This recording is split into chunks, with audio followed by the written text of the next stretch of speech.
All right. Hello, everybody. If it's Wednesday, it's Warhammer, and that must mean it's time for another episode of Warhammer Weekly. Joining me, as always, it's my co-host Tom. What's up, buddy? Hello, friends.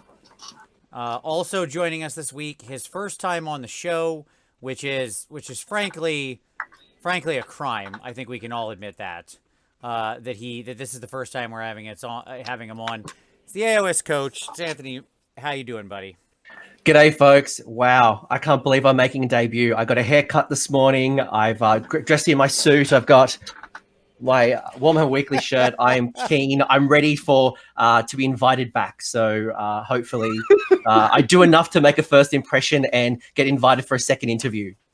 Oh, I'm sure that won't be a problem. Like I said, it's really just nothing. I realize I have this light in front of my face. Sorry, my painting light that I removed. That's probably weird. Everybody just thought I was like suddenly a Cylon. And the two of them can't see me, so they didn't know I had my light in front of my face. That's really funny. At any rate, welcome everybody. We're talking Warcry again tonight. So this is going to be a deeper dive. We're going to get into the war bands. We're going to get into some more rules nuance. But first up, it's Tom taking us through the news. So Tom, go news. So, rumor engine. Yep, we sure did. It's a rumor engine. It's a piece of rock, man. What do you want? Again, you keep giving me these crap rumor engines. I'm not going to the picture. I'm not giving them the satisfaction. I refuse. You don't want to talk about rocks, Vince? I do not want to talk about rocks. It looks like a 40K thing. It looks like the side of the sort of Aquila, right? Like, yep. Good stuff. Great. It's a rock. You don't think it's a magical rock from a model that's coming soon? I think it's part of a terrain piece or part of a special base, more likely, right? Like it's a scenic base is the most likely outcome. And Right. and I know nothing about it because it looks like an Aquila, and it could be a good guy standing on the defending the ruins of the Imperium. Could be a bad guy bringing him down. Could be some other alien who's just fighting on an Imperium world. Could be anything. It's nothing and everything all at the same time. Like magic. No. So to quote Doom and Darkness, it's a hot garbage rumor. Exactly. Yes. It's just I'm not down for that. I need better rumor engines. Like it needs to be a thing that we can have a real argument about that couldn't just literally be any model ever. Show me some bird feathers we can have a discussion about, like, are we getting Tzeentch? Are we getting new Free People models with some feathers in their hats, right? Like, we can talk about that. There's things to say. You just show me some rocks, and I'm like, okay. Yep, there you go. I support Autumn Lotus in the comments that it's another Primaris Lieutenant. Odds are we're right. So there you go. Could be sisters, I guess. Could be. I mean, honestly, it's probably one of their scenic bases. Yes. Yes. But like, again, not the part of the sisters model I want to see. Like, neat. Cool. You can sculpt rocks. Yeah, like, it's just not. In CAD, sorry. Well, it's ZCAD, actually, sure, but whatever. Yeah. All right, what else we got, Tom? So, some units went on last chance to buy. Yeah, man, let's have the talk. Here we go. Here it is. Let's talk about it. Okay, it's time. The time for the discussion has come. And we're not going to start with you, Tom. You're going to shut your mouth for a minute. All right? And we're going to let... I haven't said a word. I understand. So, we're going to go ahead, and I want to go over to Anthony, because you have a big Free People's Army. You're a big Free People supporter. I assume you were very excited about the Cities of Sigmar. And, you know, when they said they were going to cut some stuff, I assume you were like, okay, that was expected. Now, what was your response when you saw the, this happening or whatever? So I think I went through the 7 stages of denial, well, 7 stages of grieving, where, first there was the denial, and I was just like, they mentioned it in the General's Handbook, or they mentioned it earlier to say that some models would be removed. So I'm like, okay, that makes sense. RIP, Swifthawk agents, you guys have been out of production for a while now. There's probably a couple of models that would be removed. And then I remember Dad Hammer Luke Stone put up a post on Twitter to say, what are the models that might be removed? And he said the Free Guild Archers. And I went, no, they're a good kit. We can kit bash with them. And, I thought there'll be some models removed. Boy, oh boy, was there a bloodbath. Some rightfully so. I think it was good to see Games Workshop rip the Band-Aid off. Some other things I was kind of surprised about. Something like the War Altar of Sigma, I kind of was a bit kind of skeptical and wasn't sure why, but overall, I think it's positive. I'm sad to see a lot of the range move, but I recognize that we can't just keep growing and growing and growing the model count, because this is where we keep getting breakages in the game. So we need to tidy it up, pull it back a little bit. And overall, I'm in acceptance. I'm okay. So you've moved through all your stages of grief. You're good to go. All right. So, Tom, what about now? Now to you, Tom. How did you feel about this? This is a safe place, Tom, as long as you don't make me cut your microphone. I'm just disappointed. Okay. Because, like, I'm ready. I get it. I get it. Okay. I understand why things like Free Guild Archers got cut. I understand why all the Finecast stuff got cut. Sure. But I look at like some of the changes I just don't understand. Okay. I don't understand why we thinned out basically all of the devoted of Sigmar kits except for The flagellants.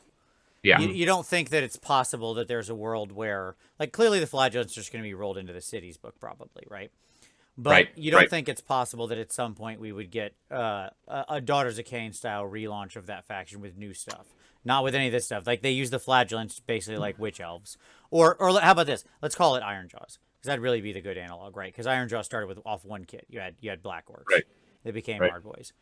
You don't see that as a possibility someday? Maybe. Yeah. That was my only... with them, the culling was so strange. That was my first thought. Now, again, I don't know that that's the case. I have no reason to believe that's the case. It just seems like that's a door that's open if they wanted to walk through it. Okay, that's one example. Okay. Like the Wanderers, they lost every single hero except the Nomad Prince, and they lost their Glade card. Yeah. And so, it immediately, removes the battalion. It immediately, and arguably, it challenges the playability of the faction itself as its own thing, as a Wanderers faction. The stuff we just printed rules for in the GHB. Yeah, sure. But I mean, that's not... So let me just touch on that real quick. That doesn't mean anything. What I mean by that is, sure, you get it for the rest of the year, but what were they going to do? When that stuff is happening, when you stack I don't know. Releases like that, the communication could have been better. I'm not going to argue about that. But I don't know that you get it for the rest of the year. Here's why. Because they may not be keyworded Wanderers anymore. Oh, if they change the rest of the scrolls. Right. So that all of the war scrolls may move out of functionality. Because we know that they're changing keywords. We know they're changing war scrolls themselves. Could be. That's fair. Yeah, I mean, my argument would be I don't know where else they would have pulled it. But it's tough. This is a tough thing to communicate at any point in time. It's hard for me to believe that if they had done this in the GHB and just left them out, and that's when they announced it, then you would have said, well, I should have had 2 months before that. And then if they announced it 2 months before that, you would have been like, well, why? What am I going to do now? There's no good time when you can say, hey, we're going to remove a lot of your range. We're going to remove 35 kits. Sure. Yeah. I guess announcing it more proactively would have been better. We all got surprised by New Zealand at 10:30 in Australia's time to see all these 30-odd kits were removed. And I'll give you an example. One of the players that I've got for Sydney GT, so it's a 2,500 player event, so 2,500 point event coming up in October. And the reason I mention this is because my friend Paul was playing Swifthawk Agents and Wanderers. He was thinking about one of his armies, and he's 8 weeks out from an event, and he's like, I have no army now. And some people are kind of freaking out, and what that world looks like, whether it's they're just not brought into cities of Sigmar, and you get to play them as Wanderers Allegiance until next GHB. But I think that a lot of the storm in the Team Cup could have been solved with a Warcom article to say, guys, this is what's coming, or this is what it means, at least simultaneously. Agreed. I completely agree with that. Like, a good rationale here, where they actually, like, kind of just talked it through in a pretty frank article would have been the right way to go. Right. And let the last chance to buy stuff go last chance to buy with the release of the book. Yeah. So that they can address all of it simultaneously. Right? Because now what happened is we got blindsided by the actual like last chance to buy. And now they're radio silent on it until who knows when. I think we also got blindsided by the language. I think there was a meme potentially made by Haywo Twitch where it's like a handful of models are being removed, and that handful is over 30 kits. That's a big handful. 35. Yeah, that's a big handful. And by the way, returning back, I'm not done. Dispossessed. We didn't expect so, Tom. Dispossessed, losing. Like I understand the Unforged and the overlap in the range with the Fire Slayers. I get it. But then like losing Warriors and Corralers, I understand the overlapping character of some of that, but it's just it immediately invalidates the battalion. And again, it really challenges a lot of what's going on. And by the way, with these changes, and this is what we don't know, with these changes, not only are you potentially going to have keyword changes, you're likely going to have battle line if changes, very significant ones. Sure. And so, for example, like Phoenicium, Phoenix Guard, I don't expect them to be Phoenix Guard to be battle line if you're Phoenix Temple Allegiance. They'll probably move to like battle line if Phoenicium, right? Like in the Phoenicium. Yeah. It could be like, it'll be some mix of like if in this city and you have a general of this. General. Yeah. Yep. That sounds right. Yeah. Okay. So like, even though people say that, oh, it's still legal until next year, bullshit. It's not, because if those changes happen, like you can't play some of those factions then. Like you can't play some of those things as they were. Sure. If they rewrite the War Scrolls. But my question would be, okay, that's fine. Let's assume they're all just dead. Okay. Like I think the Dispossessed came out relatively fine. Like most of the army's still there. Yeah, that's true. Yeah. They lost their cheap screen unit. They lost their battalion, which I think is the most egregious part of. But again, if they're going to show up in the book, they're going to get new battalions. What are we talking about? The cities will get battalions. Yes, there will be battalions that contain dispossessed people, and some of them may or may not be able to be constructed solely as dispossessed. I don't know they will. I don't know they will. But you can't take again, let's return to the GHB when you have the allegiance with rules and items and all that stuff, and all of that is now scrapped. When would the scrolls change? When would what scrolls change? When would the scrolls change? And like I understand what you're saying about the kits being removed, right?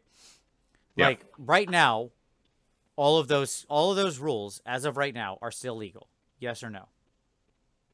All of those rules, yes.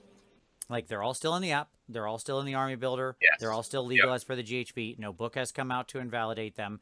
Their kit is not available, but as of right now, everything dispossessed and all this stuff can still be played. Correct? Under its current rules. True statement, yes? Yep. Including the battalion. True statement, right? Until the book comes out, and then we don't. Hold on. Yep. Okay. Now, when do the War Scrolls change and lose this keyword? When the book comes out, right? Right. Okay. So I don't disagree with you at all that at that point in time, right, there will be like, you're absolutely right. they could very well change a bunch of the keywords, right? And sort of invalidate the old construction of those armies as independent forces, right? And the only way to build them could be as part of the new Cities of Sigmar. That doesn't mean, by the way, that you can't run a dispossessed army. If it follows the same path as some previous ones, you could still sort of have just Duerden in some cases, right? I don't know that you will. I don't know that you won't. Unless you lose baseline battle line status. And that's a big question. Like, are Longbeards going to maintain generic battle line when you're not in Cities of Sigmar? Again, why wouldn't you be in the cities is my point. What would be the point of that? Because Cities is the new version of all those armies. Because you want to use the units for the next year. The old units is what you're saying? Yes, yeah. I'm saying at that point is when you have to retire the units. Okay, right. Like they become proxies for something else, or they fit in, or whatever, right? Like your Dwarven Quarrelers become crossbowmen, become Free Guild crossbowmen, and they get mixed in, and you have humans and dwarves on the line together, right? Right. Which, by the way, is actually somebody mentioned that on Twitter, and I really loved that idea. I mean, if your event allows proxies, sure. I think if you have it, no event is going to stop you. If you have, that is nonsense. That's a nonsense objection. If you have modeled a bunch of Free Guild dudes of a mix of like humans and elves and dwarves, okay? And they're all in the appropriate colors for your city state. You're telling me you think there's an event in the world that would say no to that? These are my Free Guild handgunner, crossbowmen, and they're in my city-state colors. I have a mix of humans, elves, and dwarves, and you think there is a single event of any reputableness in the world that would say no to that? Yes, if you can still run Correlers as their own unit and you've not changed and modeled them any different. Absolutely. Okay. Absolutely. Okay. I would love to hear from the TOs watching on this, because I think you're out of your mind. No. And people already responded to you as such when you posted this on Twitter. Okay. It's an interesting challenge. You know, we have WYSIWYG, what you see is what you get. And, but also at the same time, you know, as a TO for myself, I'm saying to people, I want you to play with your toys. So there is a fine balance. And as long as we're clear with our communication, I'd like to think we live in a world where 90% of events are okay with these proxies.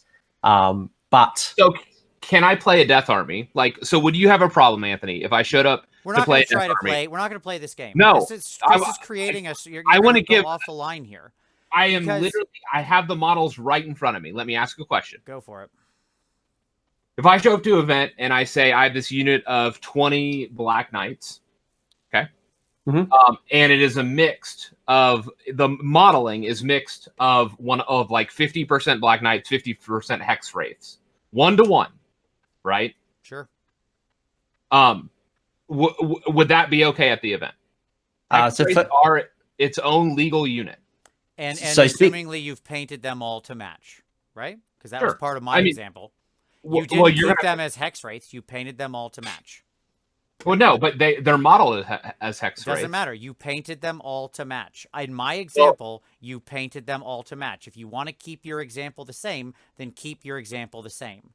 Well, then what are you going to do with the flames on the Hex Wraiths? You paint them green. I'm not talking. I didn't say exactly. You paint them to match, Tom. Don't be obtuse. You know what I'm saying. Okay. All I would say on behalf of Australia is speak to your tournament organizer in advance. Send me photos and I will approve or disapprove. Sure. So my pushback is that, like, most of the time is as long as it doesn't cause confusion. And I could see some people being frustrated about saying, like, you know, like, what is that? How does that, you know, like, that is modeled after a unit that you can play legally. You know, that type of pushback. And so we'll see. More than that, I mean, Swift Talk Agents writing has been on the wall there for 2 years, 3 years. So, I mean, it is what it is. And the last comment that I have is I feel really bad for Order Draconis players because that was a real army. Sure. Like, that was a real functional army that people took to tournaments regularly. Well, okay. Let's not overplay it. They weren't a huge part of the meta, but yes, they existed. No, I mean, they didn't have a terrible win ratio either. They have won events in the last couple of years. Sure, they exist. I don't disagree. And At just the hands having, of like 2 players, they've won events. But yes, they've been taken broader than just those 2 players. But they are a pretty minimal percentage on the stats. Like we can go pull LV stats, and it's not like a huge number of people just lost their armies here. But it sucks if you're one of those people. That sucks. it does. It does. And it's surprising. And then on top of all of that, somehow, none of the Dark Elf lines, none of them got touched. 0. Good day to be a Dark Elf. I mean, that's what it says there. I have to laugh because when I was doing my Night Haunt, my twist, as I mentioned last week, was to use Dark Elf bits. Boy, I got lucky on that one. I cut right when I could have crashed into a wall cutting left, because it's all still technically in the world. Yeah, I don't know. There's a lot of just surprising, weird decisions here, is what I would say. Can I just, without harping on down this well too deep, the one that I'm most confused about is the synergies behind the announcement, which was the last chance to buy, and the mercenary companies. So knowing that there are at least 2 mercenary companies that are impacted why you can't run them. The Free People one, you need a general on horse, that is no longer available. The War Machine one, which has the organ gun and the cannon, now no longer available. So there's mixed messaging between the General's Handbook, which is only months ago, and this announcement. Yeah, I mean, Paul Wagner is suggesting that it's because we have incomplete information. I mean, maybe. Well, we know we have incomplete information. The problem is we don't know that incomplete information is going to be positive or negative. We definitely know we have incomplete information. That's not a question, right? Right. Right. So the message is put a Warcom article out ASAP, guys. Yep, agreed. Like I completely agree. Like that's I think the thing that I could not state more emphatically is this needs a community article, and it shouldn't have gone a week without one. That is absolutely correct. Yep. Yeah. So I mean, that's what I'm saying. Like, I'm not gonna rant. I mean, the reality is that this is the same problem that I've had for the last 5 years, 4 years. I mean, this is the drum that I've beat on repeatedly, which is just simply communication. Their communication is terrible, and they we could account for these types of changes better if we had been prepared appropriately. And my response, actually, at the end of the day, is going to be this: what I feel most frustrated about is for consumers, for folks that had these armies that didn't see this coming for whatever reason.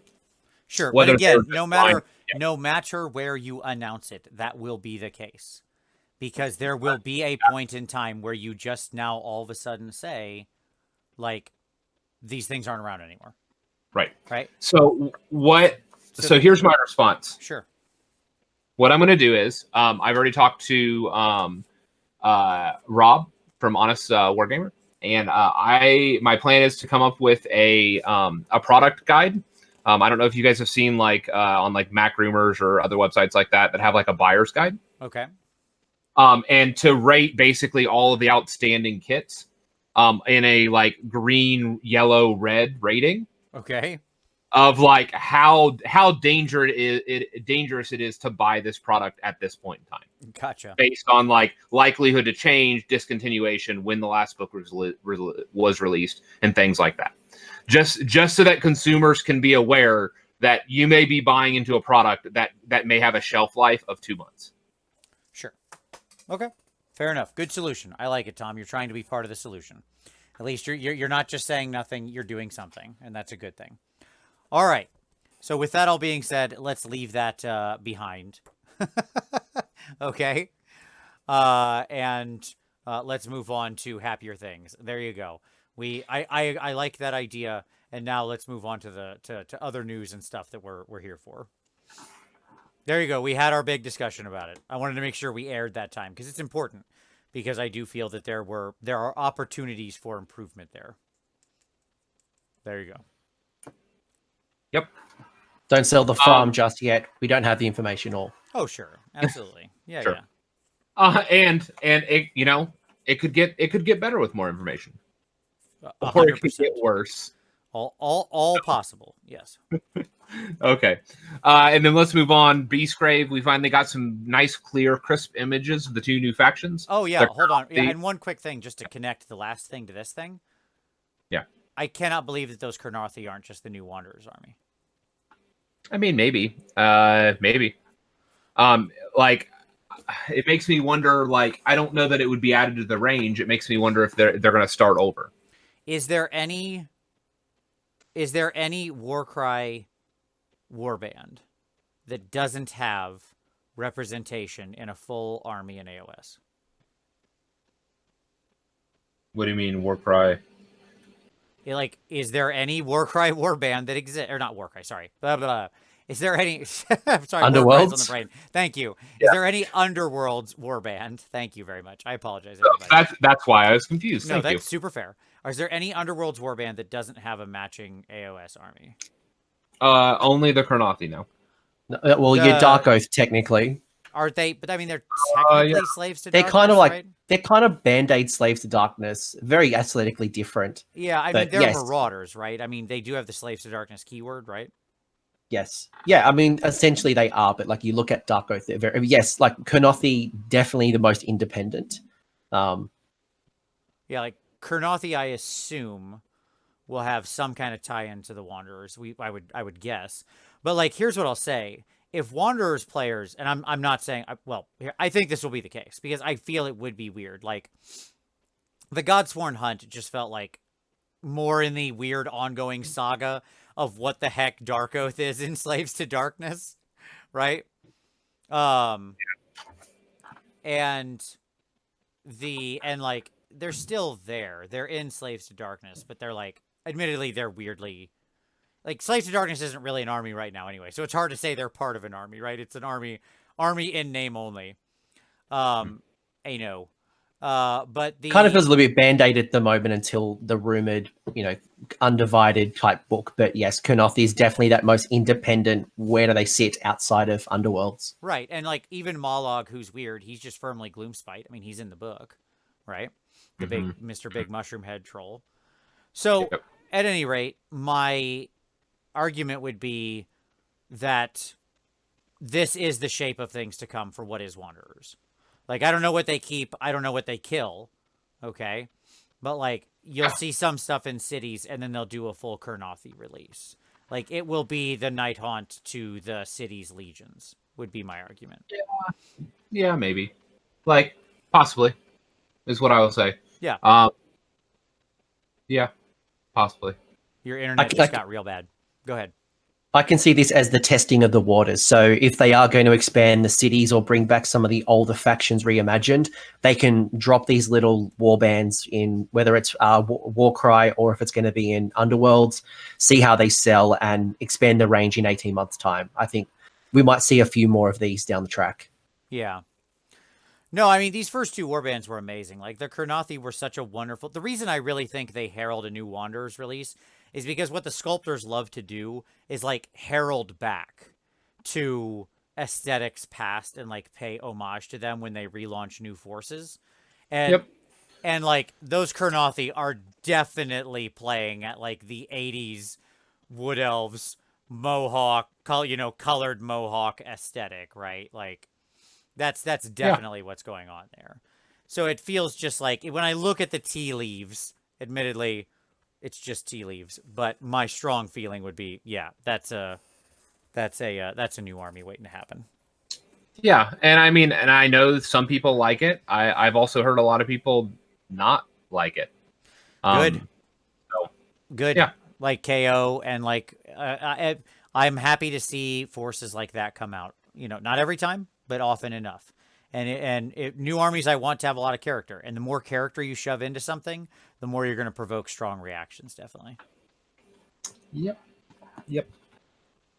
So, there you go.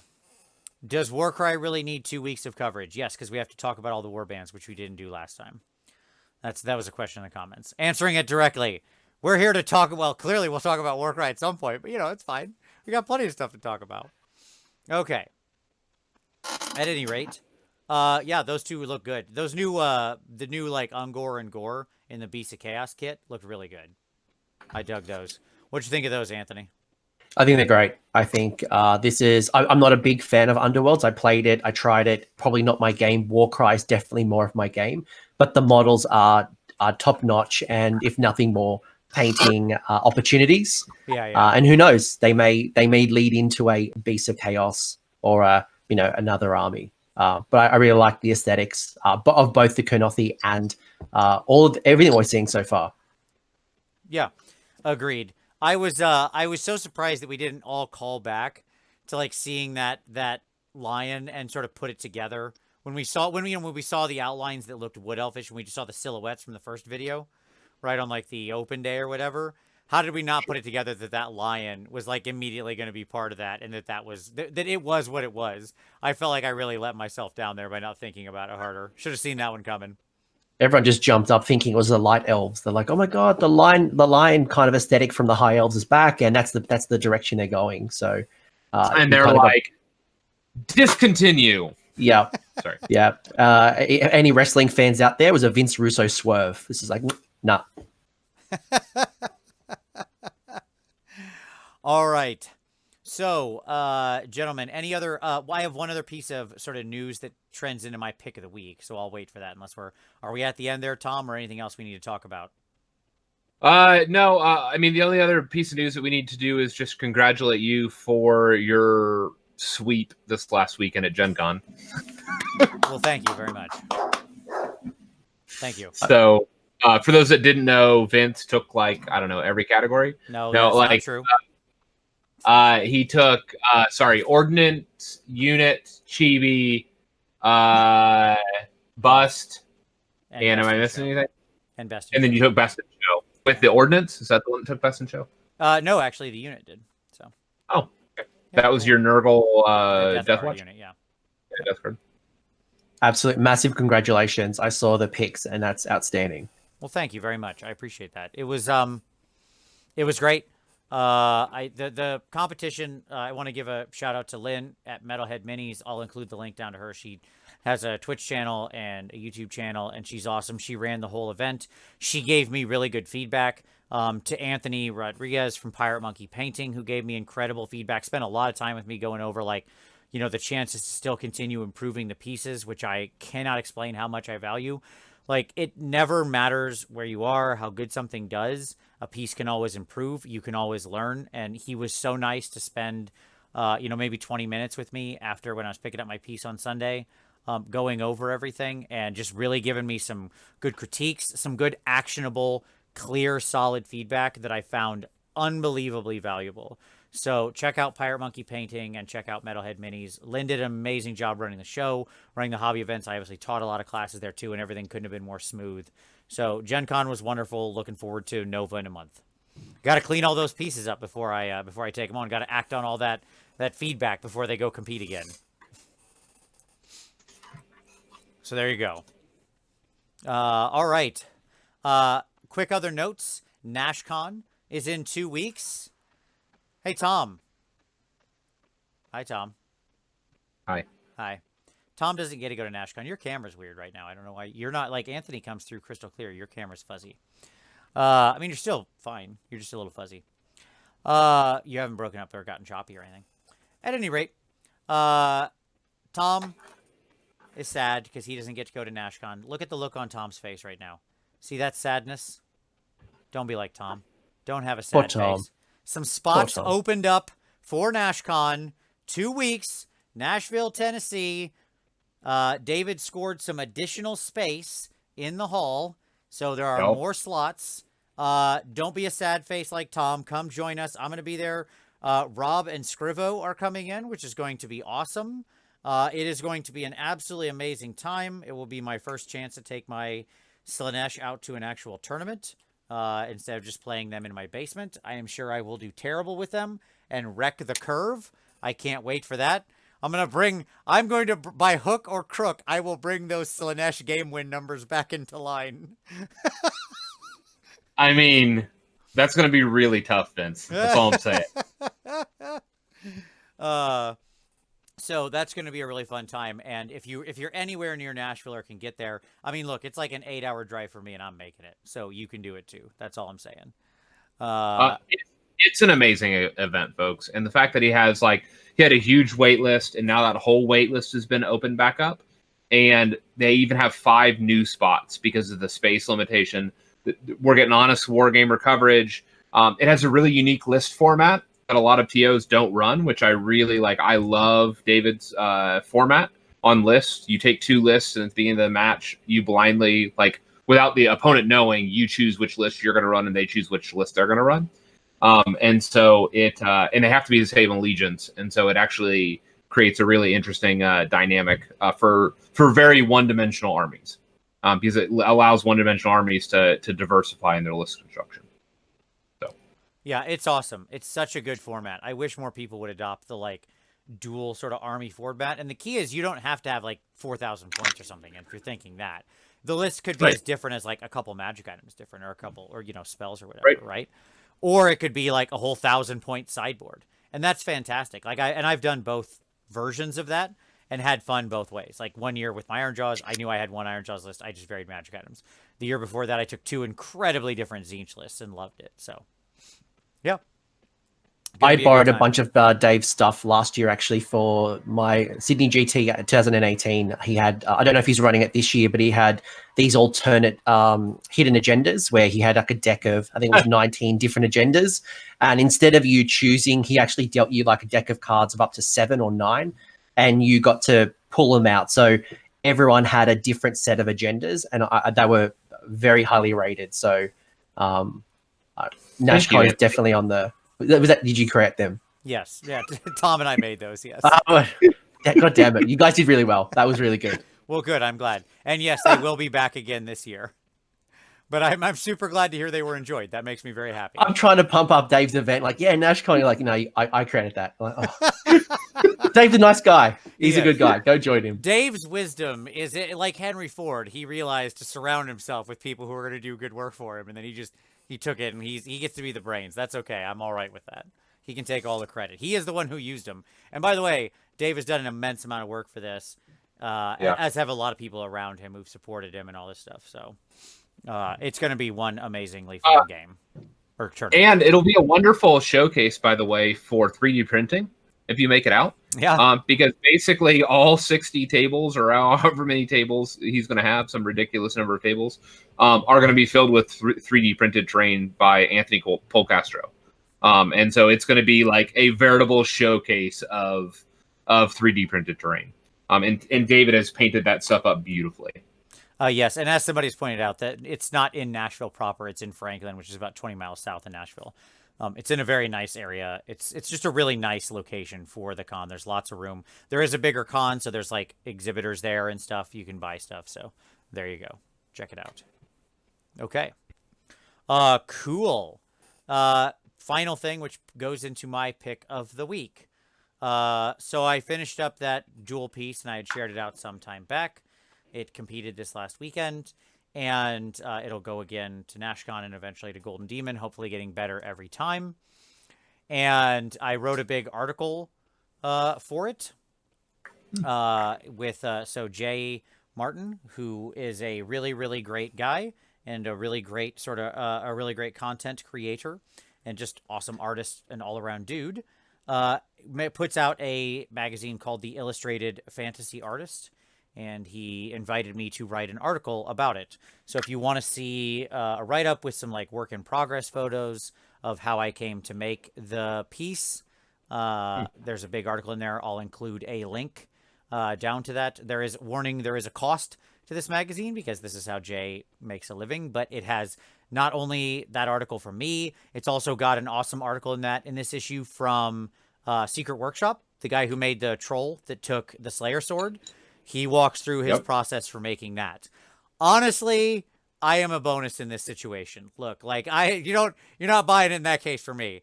That dude is an amazing sculptor and did outrageously good work and took home a Slayer sword. Go read it for that. And then if you've got time, cool, you can read my stuff too. So there you go. I'll include the link for that. Anthony, do you have a pick of the week you'd like to share with everybody? Is it just one, or am I able to break rules? Hey, buddy, you know what? Since it's your first time on and we were remiss, you can break away as many links as you want. All right, I'm going to give a couple of shout outs. So, first one will be the Heralds of War, Clint Mallett and his crew who run CanCon. They put out an amazing podcast. They just put out a episode around their time at Ipswich GT, which was really cool. I've got to give love to my favorite YouTube channel right now, which is Binga Banga Bonga, which is Doom and Darkness's son, Noah, I believe. And he's putting out like little bat reps on Sigma and 40K. So check that out. Give it a like, give it a comment. Noah's doing top quality content. And then finally, the Elf Bro, who's putting out these battle reps that are 20 minutes or less called Battles in Brief. So he's putting out about one a week. And they're really good. He's a top competitive player. And the fact they're 20 minutes as well, I think that's definitely a format I really enjoy compared to those 90-minute to 2-hour episodes. Nice. All right. We will include links for all of that down below. Tom, what's your pick? I hate that I have to do this, but Doom is getting spruiked twice. Because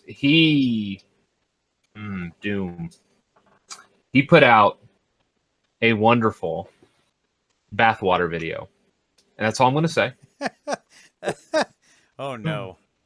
We're going to put the link below, and you all can check out a new product that Doom is selling to support his channel. Oh boy. All right. I will begrudgingly link it below, but that's fine. I actually might get to see a manufacturer's tour tomorrow. Going to Adelaide, actually. So I hope manufacturer's tour. I'm a little bit worried. I'll be honest. I don't know what's going on. I have to check this out. But if Doom is putting out product, I'm interested to see what he's selling. But right. I feel like you're laughing like he's got something a bit odd and peculiar. So anything with Doom is slightly odd and peculiar, and that's why we love him. I mean, let's be honest, right? It wouldn't be Doom and Darkness if it wasn't just slightly odd and peculiar. I mean, there was a chat on a Facebook group where people were trying to create like this calendar, like this beards of AoS, and Doom was definitely in it. Hayward was in it. I was in it. There was a whole bunch of people that. So I don't know if he's already got first takes of this naked men with calendar beards and weird. I don't know what he's doing, but I think I need to find out and watch myself. Right on. Okay, so gentlemen, let's turn to some hobby time. We'll start, Anthony. We'll just stay on you. What are you working on, man? What's on your table? Holy shite. So if anyone who follows my channel, AoS Coach, I do a fortnightly show, and probably for the last 6 months, I've been whinging about creating terrain. So I'm running Sydney GT, 110 player event in mid-October. And basically my life is taken up by 2 3D printers, painting them and printing and just basing. And basically that's it. So, creating custom themed tables, so having a bunch of jungle tables or Sylvaneth tables or death tables. So basically, yeah, keeping myself sane, making and creating terrain. Are you and Chuck just commiserating right now as he's doing the massive prep for Nova? Well, I'm actually concerned because Games Workshop is sponsoring Sydney GT, and I haven't received my terrain box, and I'm concerned that 4 weeks to go, I'm going to get a whole shipment of terrain that I need to cut, clean, paint. And I've got a wedding like the weekend before my event. So I'm freaking out. So I'm messaging them all the time, like, where's my terrain? Where's my terrain? Because Azerite Ruins I'm going to lose my mind. They're going to rain from the heaven down upon you. Yes, indeed. I can't wait till my wife sees this big shipment. And like every time I get something Warhammer, I'm like, it's free. It's free. It's basically free because I might sell something and buy something. And like, that's going to get tired. But when she sees 50 boxes of Azerite Ruins and I say it's free, she's going to look at the bank account and go, what is going on? Where is your hidden account? What's happening? And that excuse is gone. When somebody backs up a pallet, yeah, it's going to be rough. Yeah.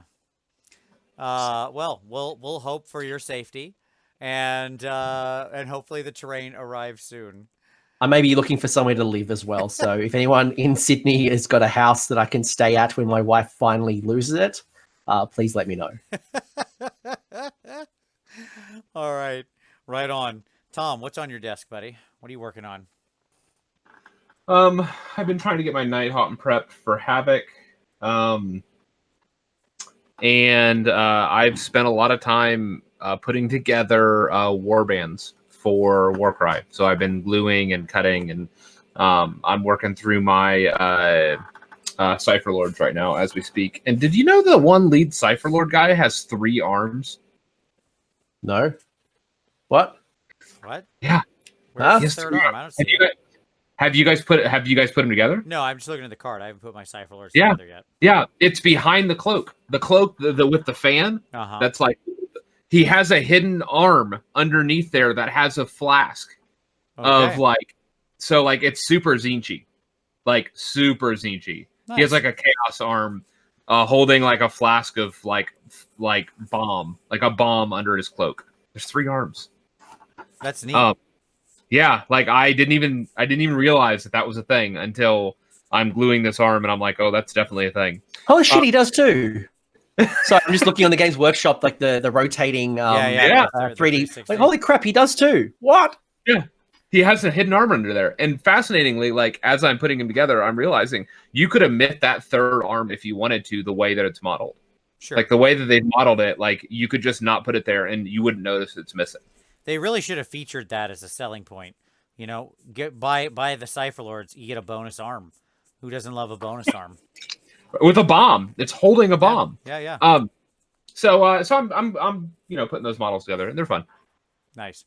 I have put together officially 0 models from Warcry so far, as I have had less than 0 time between Gen Con, the marathon the week before, then like 2 days, then Gen Con, and then I got back and then immediately had to travel for business. I got back late last night. I've had about 5 minutes of hobby time. Here's all my sprues. Here we go.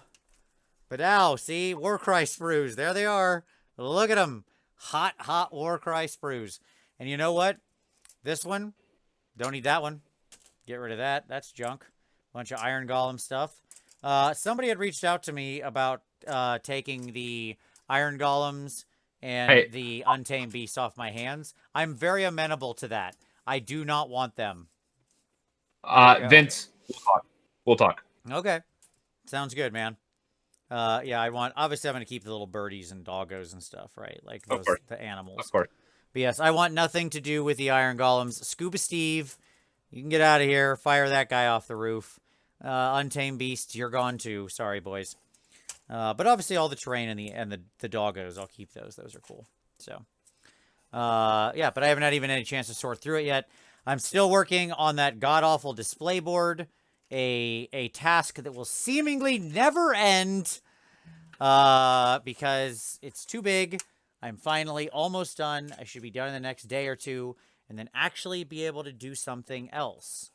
So, oh my God, what a world we'll live in where I can actually paint something that isn't, you know, a 2-foot section of a city. But and you need to get that done for NashCon. Like I said, I'll be done in the next day or two. Like, it's almost done. I'm not worried about that. It's just getting in the way. I have other fun stuff I want to paint, and I'm not painting things I enjoy right now because I have to screw with this stupid display board. And point of fact of a thing I'd like to paint. So everybody who is familiar with Creature Caster most likely knows hopefully you know the Queen of Ecstasy that was released, right? The Keeper of Secrets equivalent that, you know, very feminine, right? Yep.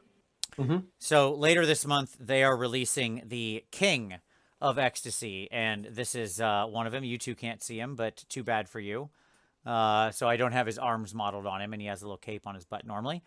He has both the option of like a goat head and a normal male head. I like the goat head. But he's got some tight rippling muscles. You know, I like that. This dude's keeping it toit. He's got his little claws, a little sword and shield type of setup. Or you can give him like a little whippy thing too. So this dude is super awesome. He's got that nice swimmer's body look, rocking a deep V there. I don't know how he's working that muscle out, but good for him. Keeps it tight. Appreciate that. I'm excited to paint that guy for sure.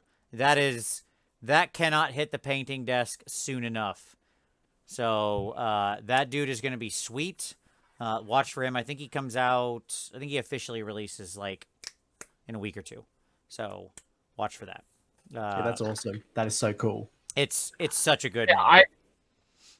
I want to jump to one of our viewers, a comment they made, and just say, hey, Oathstoned, we're glad you're here. I'm sorry that you're late, and I'm sorry what happened to your army. Oh, because was he the one on Twitter that shared the picture of the crossed out lines? No, but he said, hey, I'm late. Sorry, I'm late. Just Joe finished my first 2K army this year, so his first army. Oh, gotcha. Yeah, and it was mainly dispossessed. Well, I have a fee. Sure. I think Oath. Hopefully, you'll be okay, but time will tell. Which it's a rough period of uncertainty, and that sucks. But I'm pulling for you, buddy. Okay, so, that's my hobby time. Get this stupid display board off my desk. Get it done. Get it ready to go down to NashCon, and then we get back to painting fun models. There you go. Yes, I know, Paul. I don't know why Tom's internet looks so bad right now. Is somebody in your house watching Netflix, Tom, or something? Are you running 50,000 programs on your computer? Maybe. You can check into that. At any rate, let's look at some Warcry. So, gentlemen, Anthony, I want to start since we didn't have you on the show last time. This is part 2. Give us your overall take. What do you think so far? Yeah, really cool. So first off, I think the expectation had to be internally set. So being an OG player, I thought, Mordheim, yes, I can't wait. Mordheim in Age of Sigmar. And that was me, not Games Workshop. And experiencing the game, reading about it, keeping up with all the bat reps and the releases on Games Workshop have definitely helped me realize that it's not Mordheim. However, it's a great game. We were chatting obviously earlier before we hit the stream that I see this game as the game that we play before a tournament. So instead of doing a doubles event or a 1,000-point type of mini tournament, I can really see Warcry filling that void of casual play, but also, hey, we're at an event early, or hey, we want to have a game between, at the end of the night. This hits a lot of the sweet spots. I do miss a few things like the customization and the real kit bashing element of Mordheim, but overall it's a great game, and I still think there's enough area to make a warband your own. Yeah, I agree, especially when you explore the narrative system. Have you had a chance to crack much into the narrative rules at all yet, to look at those for like the campaigns and stuff? Yeah, and funnily enough, I think this game will be best under the narrative banner over like a match play kind of environment. And I think it reminds me a lot of so there was a 12-month, 2-year gap. Actually, it was about 12 months when Sigma really first came out, and it was pre-points that I wasn't quite enjoying the game at the time. I moved to Frostgrave, which was a Mordheim skirmish style game, which is led by Wizard Warbands. And it has a very Dungeons and Dragons element to it, where the NPCs or those non-playable characters really create an extra element of dimension, where it's you versus your opponent versus monsters and things like that. I think that's where this will really come into its own, and you can create really cool campaigns. You can have really interesting characters or wandering monsters and things that are unlocked that Chaos can bring into the fold. On top of the Warcry warbands. Yep. I agree. To me, I think the campaign system has the most promise. There's so much narrative content in this book. There is a good chance to grow and sort of, customize your people. But at the same time, because it sits now firmly in this, narrative space that they've created, right? It's like Deadpool. He's in his own space. It's the advantage is that I think people will be more accepting of community-written rules, right? Which is what I can't wait to see. More community-written, lesser artifact tables and injury tables and stuff like that, right? Where we can really get that stuff expanded, put it out there, make it available, let people just go nuts, right? Because that's what, if you think back to your Mordheim experiences, I assume, like me, you played Mordheim for many years, off and on. I would always come back to it. We'd do another campaign. we used a ton of community-made stuff eventually by the end, right, in the last campaigns, because the community that grew up around it was so strong, and it really taken the skeleton of a game and some articles in Town Crier and just beefed it out to have so many rich and interesting options, right? Yeah, I think once the dungeon masters and the game masters that play those RPG kind of games get a hold of this, I really look forward to seeing how they kind of flesh out the world and really make a great narrative that can support these campaigns. I've already started seeing some people do like these 4-week, 6-week campaigns. That's where I think we get the best value out of this game, in my opinion. Agreed. Yeah, right on. Tom, any additional thoughts you want to register real quick at a high level before we jump into some particulars, before we descend into the particulars? In getting the box in my hand, I've really enjoyed looking through the campaign stuff. So, like, actually choosing your story arc. I don't know if you guys have gotten a chance to look at that yet, but I did. A majority of the book is that. Right. Yeah. And like, man, is that ripe for additional like writing opportunities? Yep. I mean, I am most excited for that, and I'm most excited for all of the like all the like multiplayer stuff.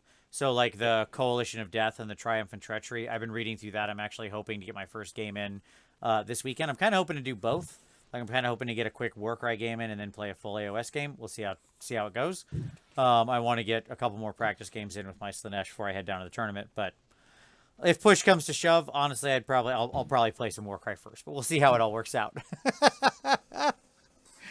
Okay.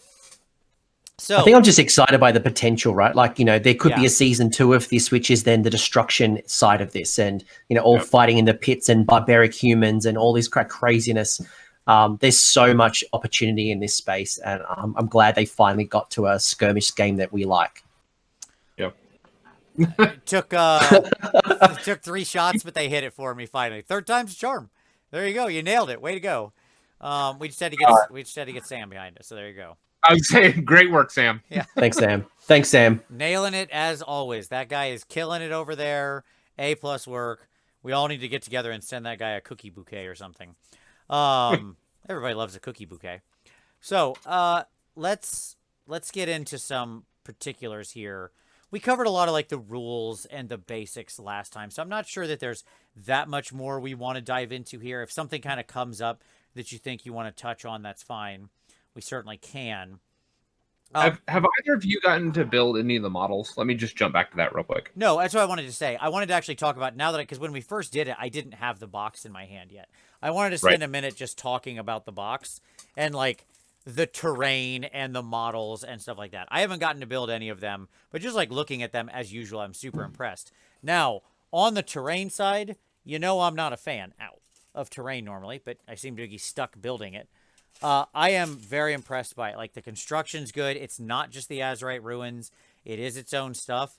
Also, I have already decided I'm going to promptly ignore all of the building instructions and just start stacking things up and glue them together and see how I like them, because who cares? You can putty over anything.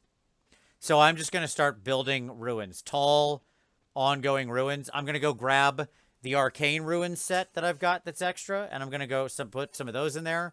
I'm going to go grab the Azerite Ruin set they still have some pieces of. I'm going to start hammering that on there. I'm going full orc on this, right? It's time to start kit bashing. Like, we're going full on, just start hammering things in and use our psychic power to make it work. That's my belief. That's where I'm at. Anthony, what about you? I've spent most of my time at Games Workshop with this one just because Sydney GT has taken up my life. But playing around with the terrain and, you know, helping put that together, it's clean, it's simple. There's so much opportunity. I really enjoyed. I think some of the lessons, like don't glue certain things together, so keep like the platform away from the big Sigma statue head, is a nice little hint. But overall, I think they've really hit they've nailed this one. And I remember looking at the mausoleum and going, why are they rebranding this mausoleum? Is this just a cheap plug? But seeing that it comes with cards, I get it now. And it's very cool. The answer's still kind of yeah, but that's okay. You get silly terrain fun. cards at least, which obviously then makes it less of a bolt-on. And new Yes. tokens. And new tokens. And let's be honest, it's one of the best terrain kits they've ever made. I literally was just painting the Sigmarite Mausoleum earlier today. Like, before this show, that's what I was doing, because it's for Tom's stupid graveyard on my stupid display board that is stupid. I think the first time I saw it, I just rolled my eyes because I'm like, that you had the Garden of Moor, then you double boxed it and called it the Mausoleum, and then you've reboxed it again, but realizing that it's more than just a double box. It actually does have additional value in the Warcry version. As an aside, it's interesting. It dawned on me, like, when in some of their marketing, and they did a good job with this in marketing, that it's the way to get like all of the starter box stuff without buying the starter box. Because if you buy the terrain box, you get the special, like the terrain. You get the battle mat, because you wouldn't get, if you don't buy the starter box, you wouldn't have a battle mat. And so you get a battle mat, you get the expanding cards, because you'll get cards, like you can buy the card separate, but this lets you get that if you didn't want the warbands. So like you can buy the book separately, you can buy a terrain box, and then whatever other warbands you want, and then and the cards, and then you can, like, you have it without ever having to buy the initial starter. Yep. Like the way they designed it so that you don't have to buy the starter box if the starter box is all sold out. So it was a good idea on their part. Yeah, agreed. And like, as some people mentioned in the comments, I won't be able to set up the terrain according to the terrain deck. My answer to that is okay.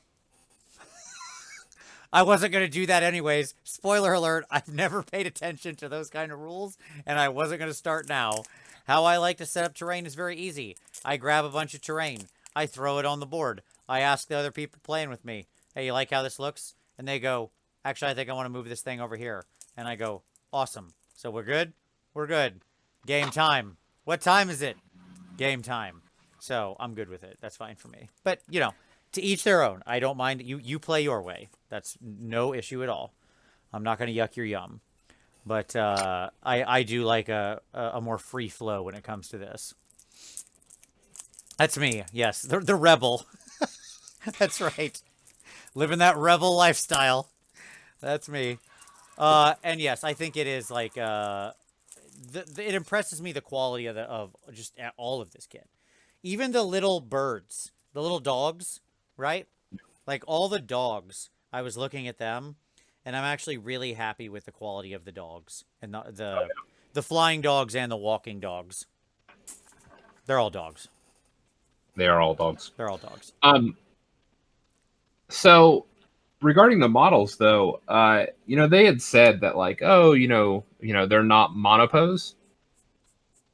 That's a lie from hell. I don't remember them saying that, but yes, that is. It came up at Adepticon, yes. Like in the, I'm not going to call out the GW employee who said this in the WhatsApp chat, but somebody had asked them about the monopose nature of this, and what the reality is that, like, these are monopose, okay? But, like, there are some alternate builds of different models using the same core chassis. So, for example, like, you can make I'm making these, whatever they're called, the Cypher Lords, and, like, I can make a Mirror Blade with either the with glaive or with dueling swords. So, like, there's arm swaps. Yeah, but sure. Like, there's no posing these differently. Like, a lot of the sculpts, the way that they've actually been created, you will not be able to change their pose. You can do arm swaps, but, like, the way that the legs have melded into the rest of the sculpt in some places and stuff like that, like, it's going to be very hard to actually change poses. Yeah, like moving torsos, there's robes and things there's a lot of green stuff and kit bashing and cutting. So it's going to be really hard. And, like, there's not alternate poses. So, like, when you make a model, like, you're going to choose, like, A or B, and it doesn't change. Does that make sense? Like, there's no moving arms up or down. Like, the way that they've cut the CAD, like the sculpts, like, you're going to struggle to find different poses for a lot of these characters, which is good for the art cards, right? Because you can look at it and go, this is that. I know what this thing is. Sure. But it's like it's disappointing. Like, because I'm going to buy 2 of these boxes of Cypher Lords, and I'm going to have like, it's like basically having an underworld warband that like you're just going to have to buy and have duplicate models. Sure. So yeah. So that was a disappointment. Like, I was expecting something different, and it ended up being a lot more. The sculpts are beautiful. Do not get me wrong. Yes. They are gorgeous. Yeah, I'm But so from, excited like, to get those Cypher Lords together and paint them, dude. I really am. Yes, but just from a posing modeling standpoint, it's going to be really difficult to change the positions. Yep. Nope, super fair. I mean, they're not monopose technically when they have weapon swaps, but I understand your point nonetheless, is that still feels, less dynamic than we would want. I get it. I get your pushback, and it's fair. Super fair. Okay. So, now that we've talked about all of that stuff, let's get into, shall we do a warband review? What I wanted to do is kind of like what we didn't get to do in the last show, because we didn't have them all really, was to talk about sort of the character and the nature of all the warbands. And we've got a lot, right? So we've got, what, 15? Is that right? Is that the right number? 6 chaos and 9 others? Is that right? Yep. Or 8 others? 9 others? That's correct. Yep, nine others. Okay. All right. So, so we've got some stuff to go through here, and I find them to be pretty different. Now, obviously, we don't have the box sets for all of them yet, because we don't have the Cabal, the Unmade, and the Splintered Fang yet. They're on pre-order here. Was it this last weekend or this weekend? I don't even remember, because I didn't order any of them yet. I'm going to get the Unmade, but I was like, I can't order another set right now. I don't, given what's on my plate. I'm going to do those Unmade. I'm excited about them, but I can't do them yet. So whatever, whenever they come out, I completely lost track. So those 3 aren't out, but we have samples of their cards. I've been showing you all, both of you can't see it, but I've had the Cabal, the Corvus Cabal leader up on the screen the whole time. Just as kind of like, just as our little art piece down in the bottom right corner. Okay. So, shall we start with the Chaos Warbands, gentlemen? Shall we start with the 2 in the box set? How's that sound? Sure. Yes. Let's do it. So let's start with the Iron Golems, Scuba Steves, as they are colloquially known. Overall, obviously they are a very, a pretty like melee, punchy, high toughness, hard hitting, not as fast warband. I think, is that a fair characterization in your minds? Yep. Yep, 100%. It's like I wouldn't say a vanilla one, but it's certainly what you see is what you get. It's just gets in there, takes some wounds, and can do some damage. Yeah. Super punchy, tough, more expensive on average, right? Like, there are some people in the warband who are in like the 80, 90, 65, 70 sort of cost range, right? Like the Iron Legionary dudes are sort of your cheaper options, as well as the Armator, the dwarf dude. But for the most part, a lot of your guys are in the more expensive range, right? Especially your sort of more champion people are all up over 100, 125, 175, and then you've got your big ogre clocking in at 235, and obviously he's a beast, right? Bringing 30 wounds to the table. When you look at these dudes, they're all, toughness 4. They're all rocking at least strength 4, with some of them having strength 5. Most of them packing a decent number of attacks, good damage. Like, there's a large number of people in the warband who either have high crits or a base of 2 damage or something like that. So they're pretty hard hitting, pretty tough, but slow warband, because basically, other than one model, they move 4, and then one moves 5 and one moves 3. The little dwarf moves 3. Aw, he's got tiny legs. But yeah, so they're tough, hard hitting, good stats. They feel to me like a really good starter warband, right? Yeah, I was just thinking, like, these are the Stormcast of this game. They are forgiving.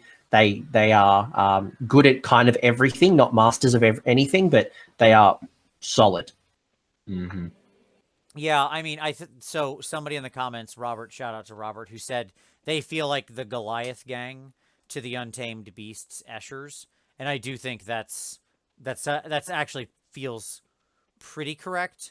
They're definitely very Goliathy. It's only the Untamed Beasts being super Eschery, but like maybe the Cypher Lords are more Eschery, right?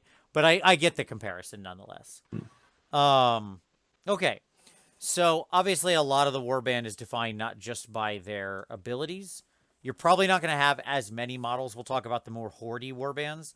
I don't think these guys are super duper elite. They're kind of middling, right? I think the Stormcast comparison is pretty fair, right? Like you're more elite than say Gabos, but less elite than some of the other armies, depending on what those other armies have. Like Ironjaws, for example, probably could easily have 4 or 5 models on the table. Right. Yeah, if you go all brutes, yeah. Sure. Oh, there you go. Okay, Sam said it on Stormcast. Nice. Goliath plus Iron Golems. Looking at their so let's talk about their special abilities. Obviously, you've got a couple different special abilities in the warband. And again, you know, if we want to pick any out of here that you particularly like, their universal one that they all have is the sort of throw bolus, where they can just like, they have a little weak ranged attack. It's fine. Yeah. It's not a bad ability. I think it's actually decent. It's okay. Right? Yep. But actually what I want to draw everyone's attention to, and it's been talked about several times, but I think it's still absolutely amazing. There's like 2 that I find really, really good.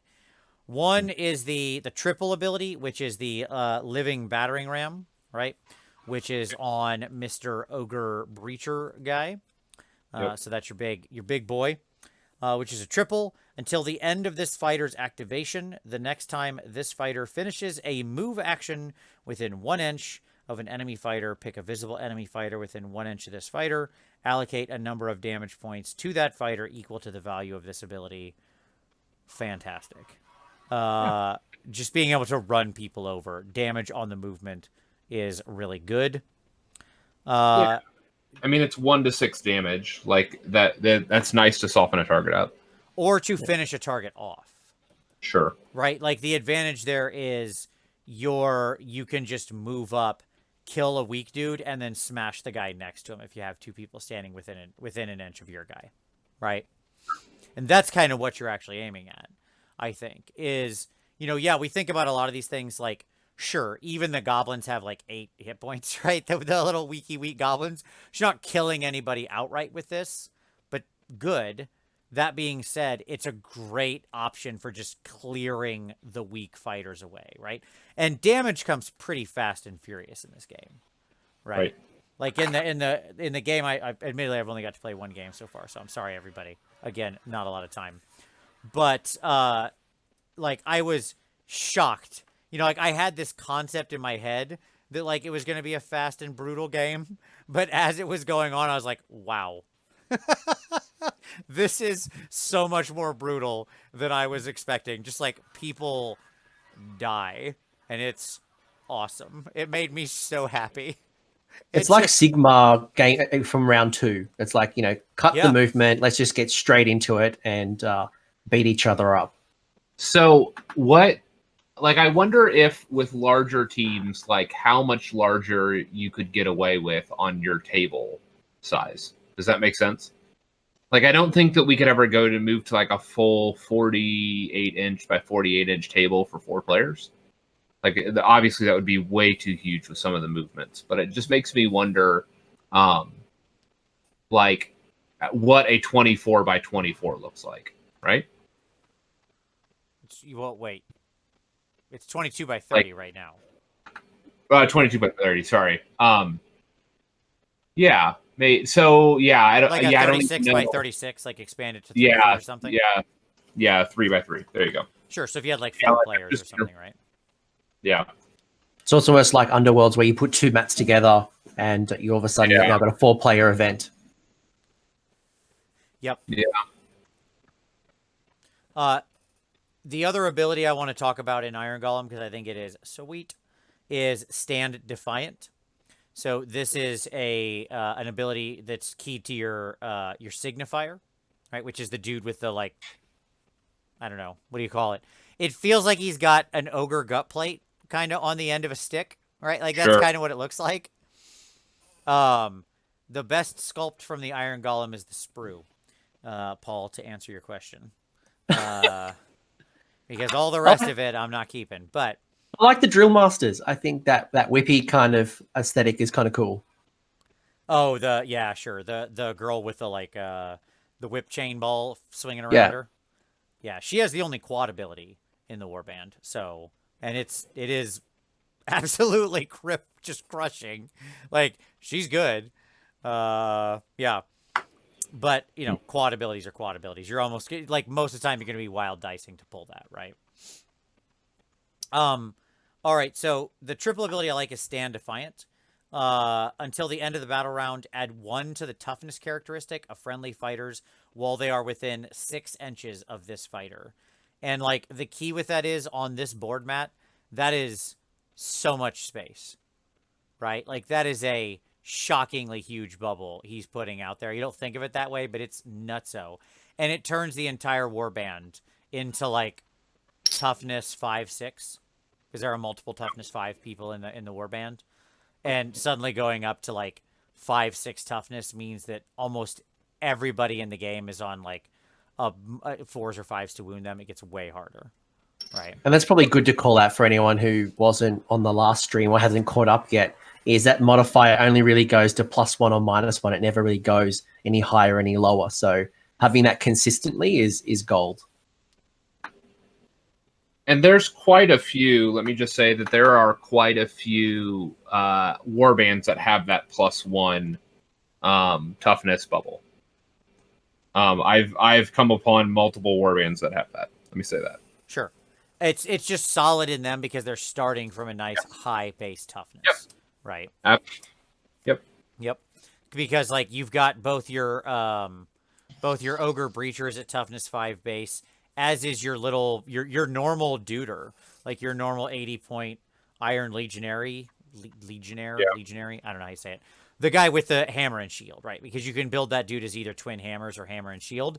And, like, just a note about how this game works. So what we're going to see in general is that, like, there's certain things that happen repeatedly, like, especially as we get into the non-chaos warbands. Like, the champions will be +1 strength and +1 attack often, or something like that. That's usually kind of the type of thing they're packing. If the model has a shield, it's usually +1 toughness. Champions will also generally have, like, some bonus hit points. They pay costs accordingly up.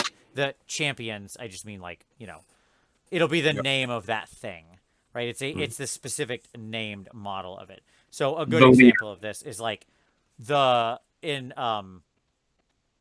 your, take, like, the Daughters of Cain, you have your blood sister, which is just your normal snake lady with a stabby staff. But then you've got the gore guy or whatever is the champion, the girl holding the heart, right? So, and she has a different stat profile. Let me just say, it makes me sad that, like, you can only have 1 leader model in the army. Like, I get it, I understand, but it makes me sad. Yeah, I mean, I don't know. It feels like the necessary restriction, because otherwise what was going to happen was, like, you were just going to see people packing a lot of leader models in, right? Maybe. Like, but I think about something like the not Night Haunt. It think about something like Flesh Eater Courts, where, like, you actually are only going to have 4 different types of units, even though you have 6 different types of cards. Because they actually only have 3 units total. Sure. Yes. And then 3 of those 6 are leaders. And so you're going to choose one of those 3 and then have the other 3. Right. Because you're going to, and we'll talk about that. That really doesn't, like, it's not as much of an issue with the base. It's not really an issue with the base Chaos Warbands because, you know, they have a set leader, right? So, like, in the case of the Iron Golems, it's the Dominar, the dude with the big 2-handed hammer that we saw in, like, all the advertising, right? and he's the only one with the leader icon. So like, cool, you're good. All your models are selectable. But in a lot of the non-Chaos Warbands, basically every unit champion inherits that leader thing, right? So, but yes, as as Paul points out, that is a matched play restriction. That's a good point, worth mentioning. Okay, all right, good. Anything else you want to say about the Iron Golems? Nothing comes to mind. I think they're simple but beautiful in what they do. Bye, Tom. I think. Tom. Oh yeah, he dropped. I don't know. Yeah. Oh gosh, pressure's on me. Oh crap. No. I think overall, it's a good band. If you're learning the game, this is.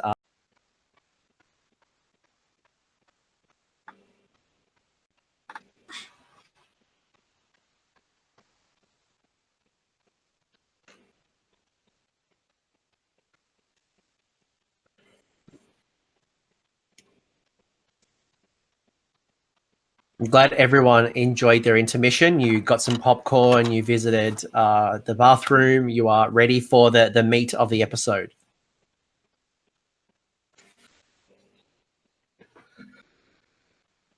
It looks like it's a new one. I think it's a new one.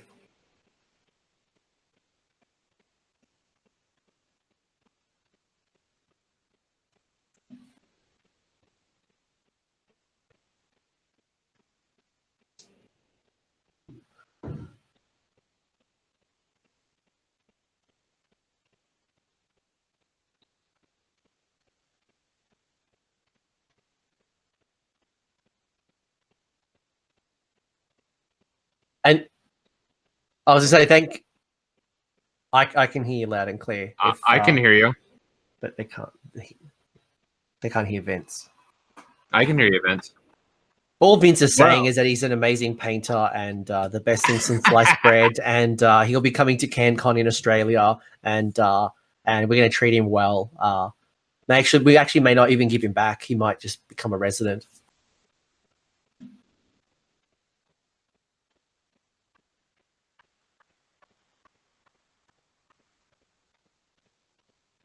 Sure. I can't do that. That is not. They are packed away. They're one of the factions that I have not built yet. Can I talk about something else? Oh my gosh. This is I didn't want to talk about the Untamed Beast. I wanted to talk about other ones. Okay, let's talk Cypher Lords. Let's talk Cypher Lords while Uh-oh, I'm being overruled on my own show here. Hopefully people can hear me now. Well, you don't have a voice, so we'll have to see if people can actually hear me. They've been able to hear me the whole time, so we'll see if other people can hear me now. It says it's registering the sound, so hopefully it's capturing it. Can someone in the comments please give me a thumbs up that they can hear me talking now? Okay. Yay, they can hear me. Apparently that decided to reset too. Fine, we'll talk about the Cypher Lords next. Okay. Thank you, everybody. All right, let's talk about the Cypher Lords. So, these are our Realm of Light. Hopefully the sound balance is still okay for everybody. Yep. All right. So, Nimbly Bimbly Dancy Dancers. Not as cheap as you would think, given the rest of their stat lines. Right? That was the first thing that jumped out to me.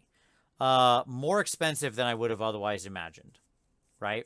Well, they have a lot of attacks per model. They do. Like relative to other factions. I agree.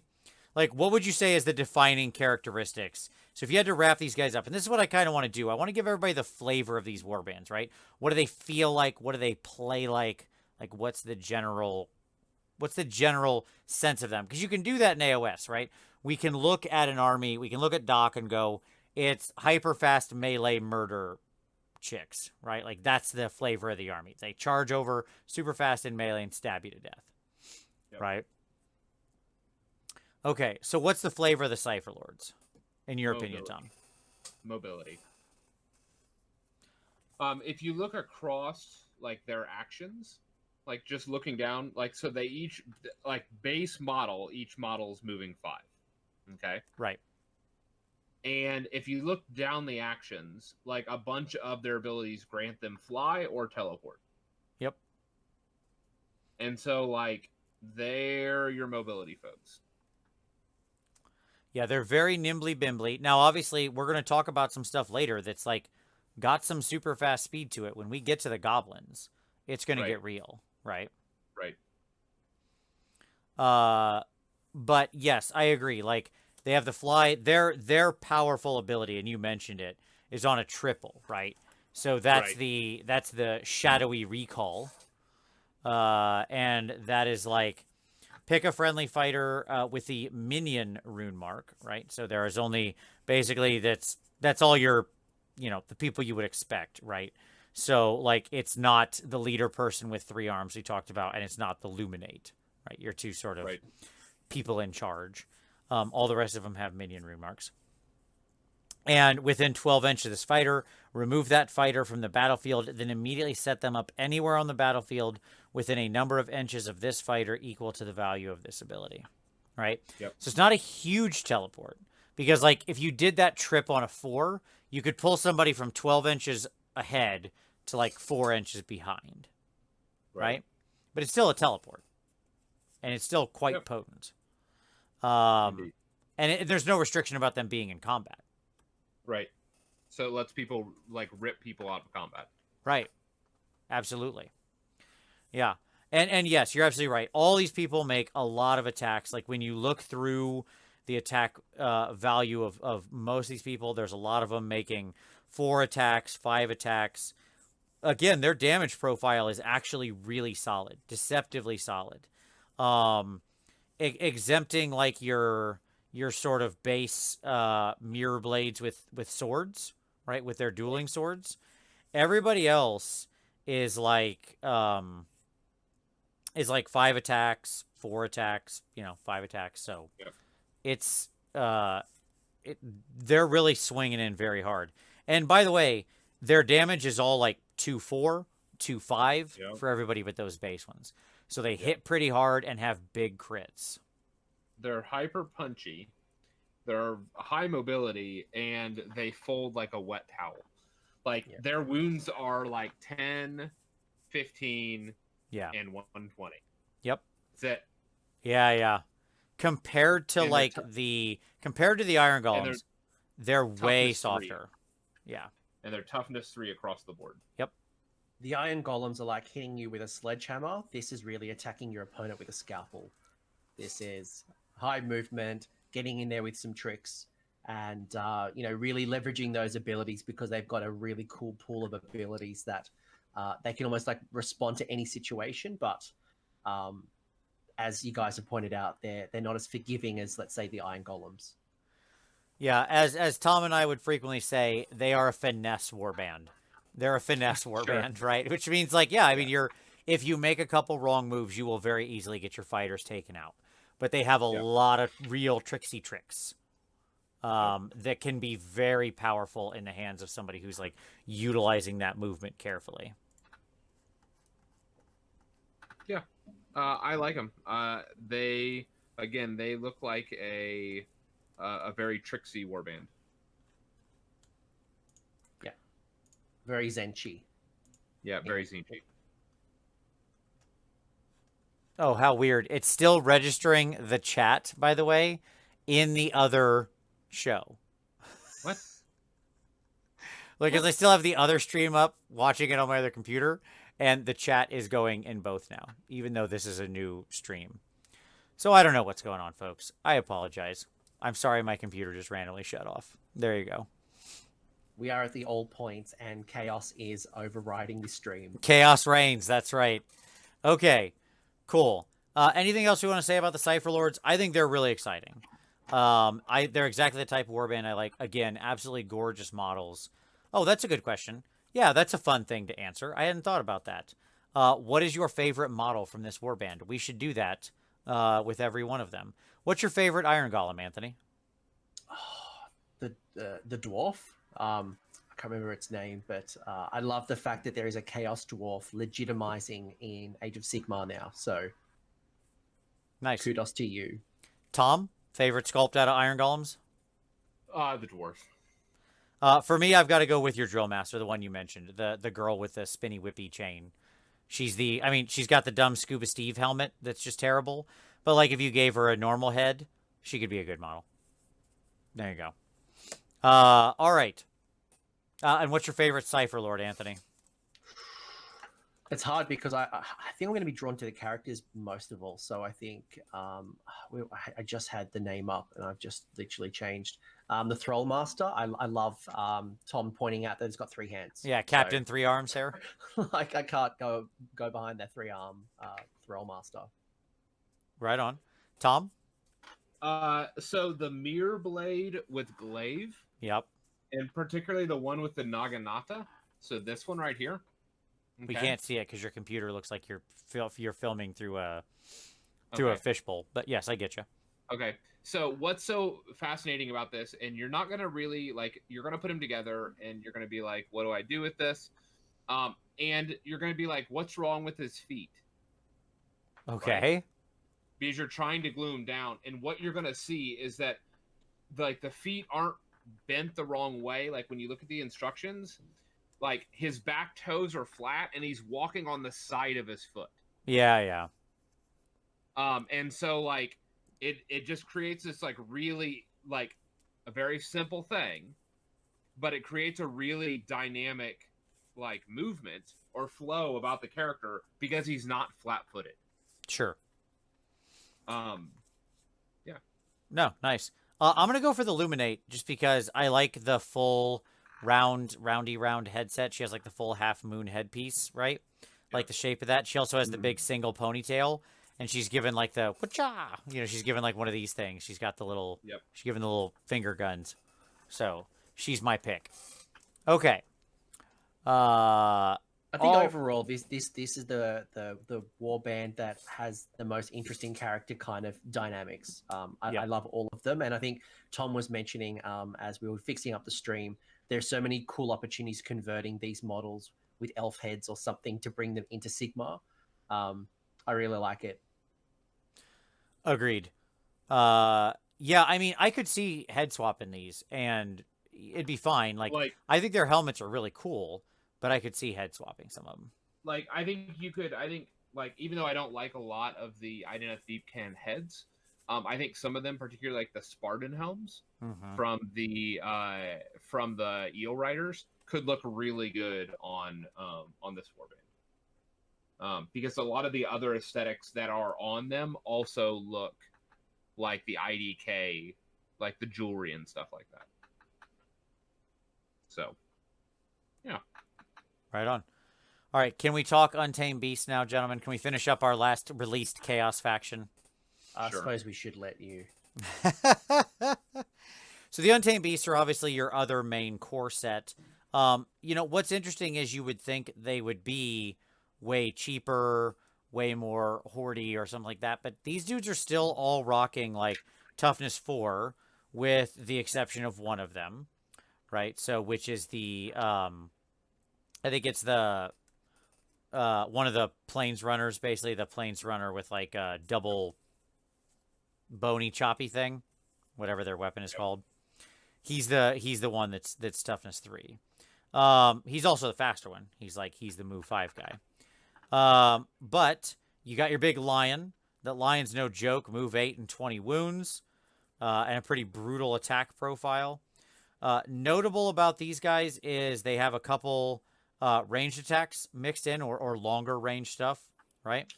So, for example, the first Fang has an 8-inch spear throw with no min, so he can use it in melee against the person he's engaged with, which is a pretty brutal attack, and the Beast Speaker, his whippy whip, sure, whippy whip.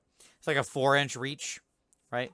So there are some options there amongst the leadership for some good attacks that can actually hit people from farther away. They are a little bit faster. If you look at them on average, there's a couple people who are move 5, as we mentioned. You've got the lion at move 8. I think where they actually distinguish themselves is less in the abilities, because you look at, if you just looked at the raw numbers with the Iron Golems, there's still a lot of like strength 4, toughness 4. You know, there's no toughness 5 in the clutch, right? Yeah. But where they actually distinguish themselves is in their abilities. Like once you read the abilities, you're like, okay, I see now, right? The abilities are super explanatory to me of like what's going on. So where the Iron Golems have like that, hey, we can all throw bolas at people, yeah. Right. Their sort of stand-in double ability that everybody in the warband has, basically, except the everybody in the warband has, because it's just the general Untamed Beast one, is Savage Fury. Add 1 to the move characteristic of this fighter for the next move action they make, this activation, and add 1 to the attacks characteristic of the next attack action they make. Super, super good utility, right? Because across the warband, you can kick everybody up to like move 5 or move 6, move their attack profile up 1. And, you know, they're decent attackers. There's a lot of 4s. There's a lot of 3s in the bunch. So suddenly you're moving them up more. I think that really sets the tone for them, being that that's like the generic ability they all have, right? I would also draw everyone's attention to the leader's ability, which I think is like brutally good, which is all-out attack. Basically, a fighter can use this ability if an enemy fighter has been taken down by an attack action made by them. This activation, they make a bonus move action or a bonus attack action. So you can get him swinging twice, right? If the leader dude brings 1 dude down as a double activation, boom, you're swinging a second time, right? So pretty solid. Anything else? Go ahead. I'm going to call out the harpoon snag. It reminds me of Mortal Kombat Scorpion, where he's like, "Get over here!" and like throws the harpoon, then drags you back. I love that ability. Sorry for that method of acting there. It's like, get over here. Oh, that was good. That was good. I really felt like you were there. Yes. The harpoon snag on him is really solid, because again, anytime you're sort of like you're moving enemies around the board, that's powerful, right? If you ever have the ability to move the other team, that's really good. Yeah, I agree.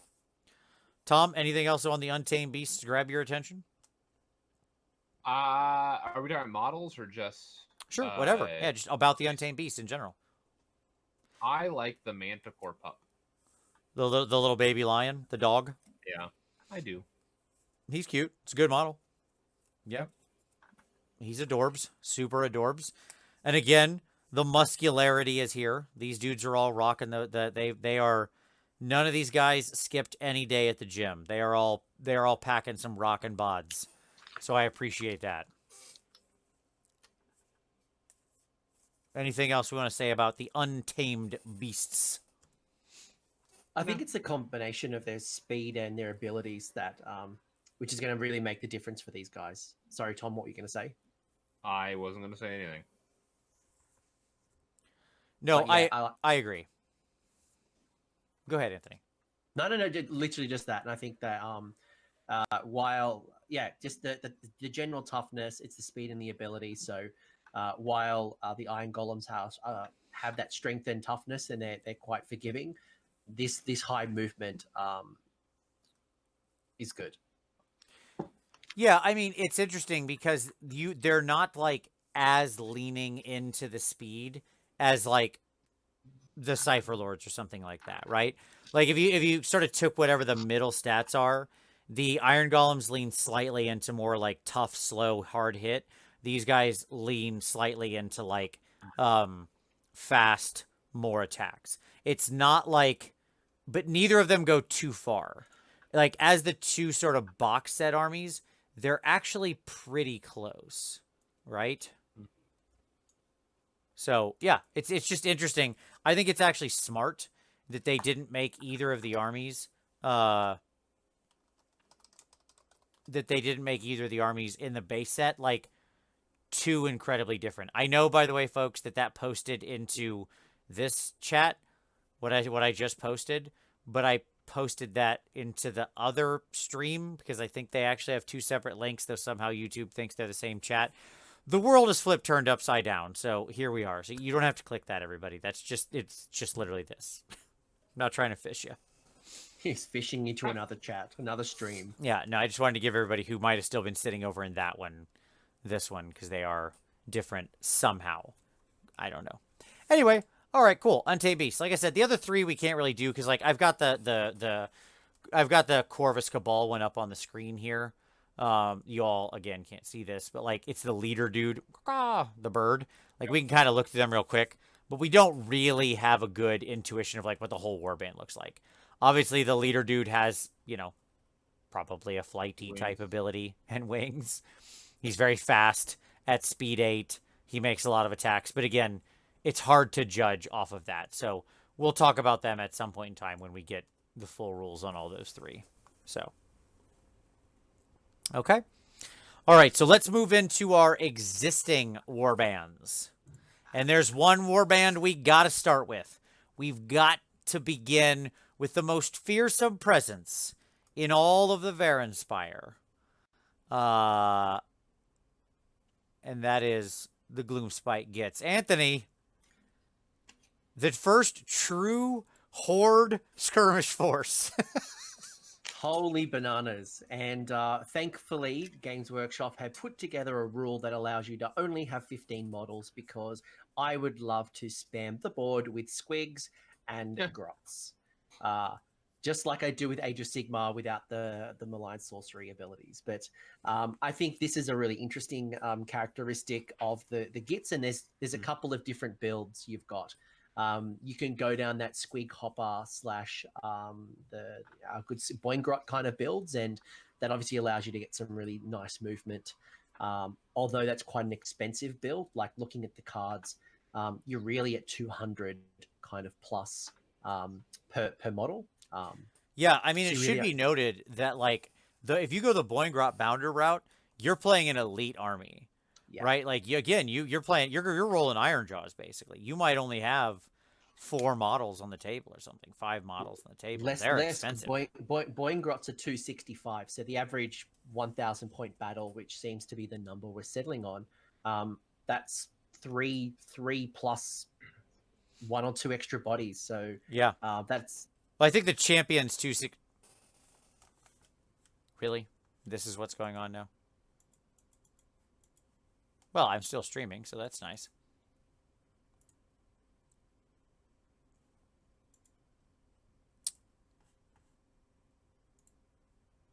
Sorry, everyone. Hold on a moment. While we try to make the internet work.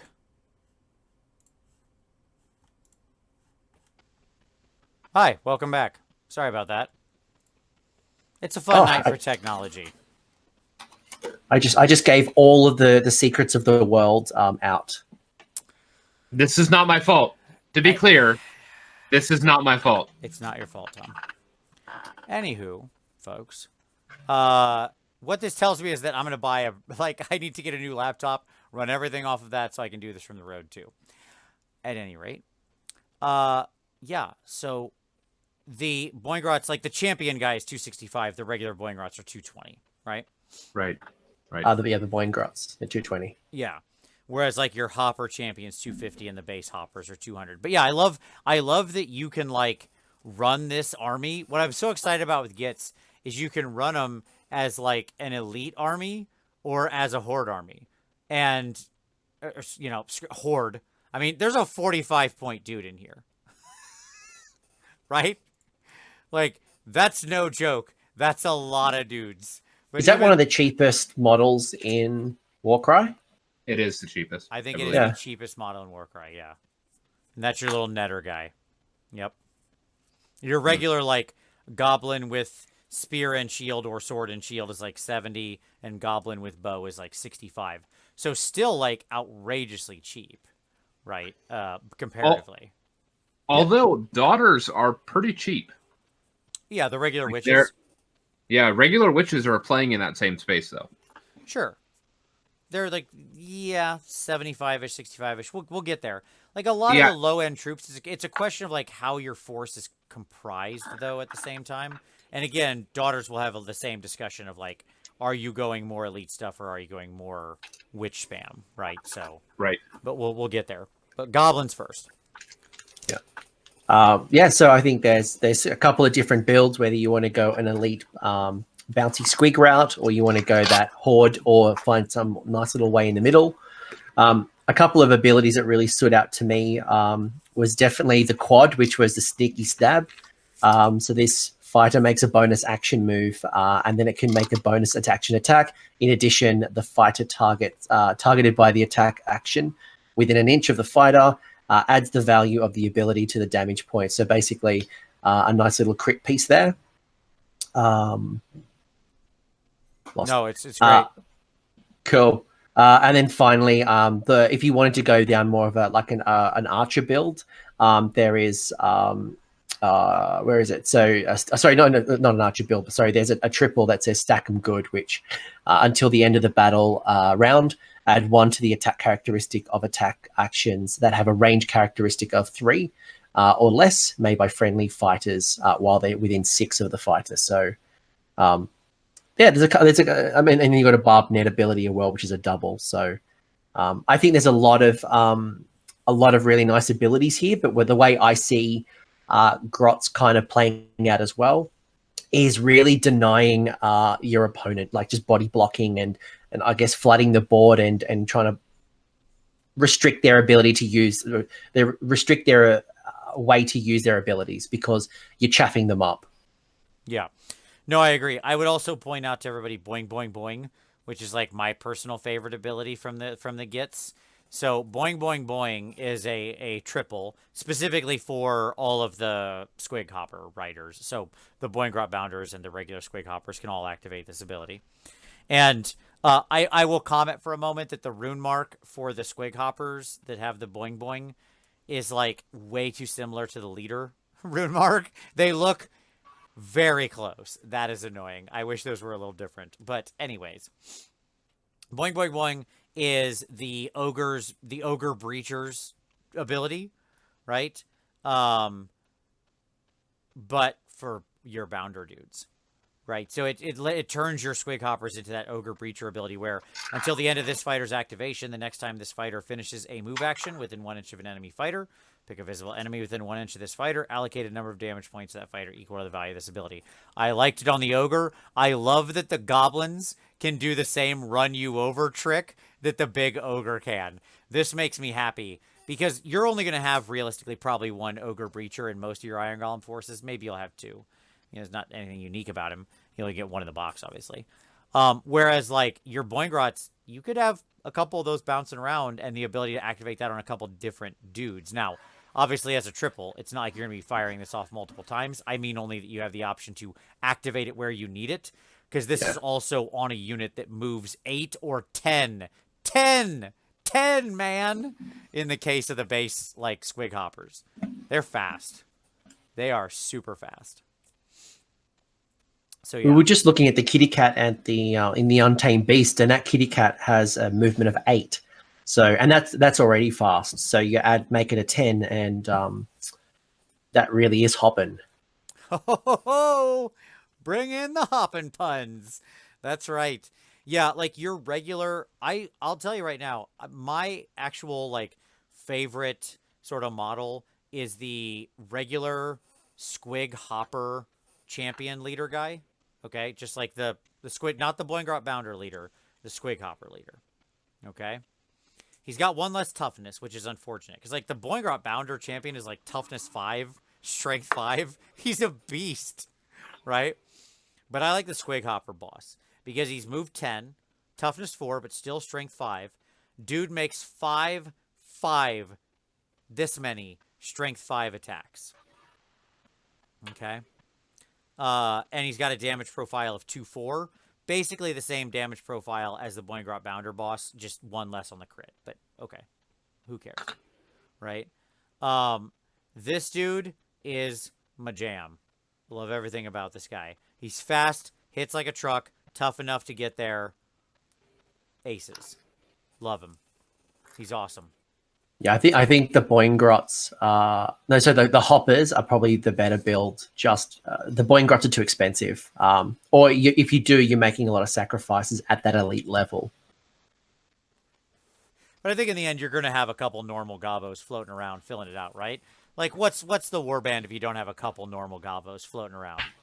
Come on. You've got to have a bunch of Grobos, especially with nets. Absolutely. All right.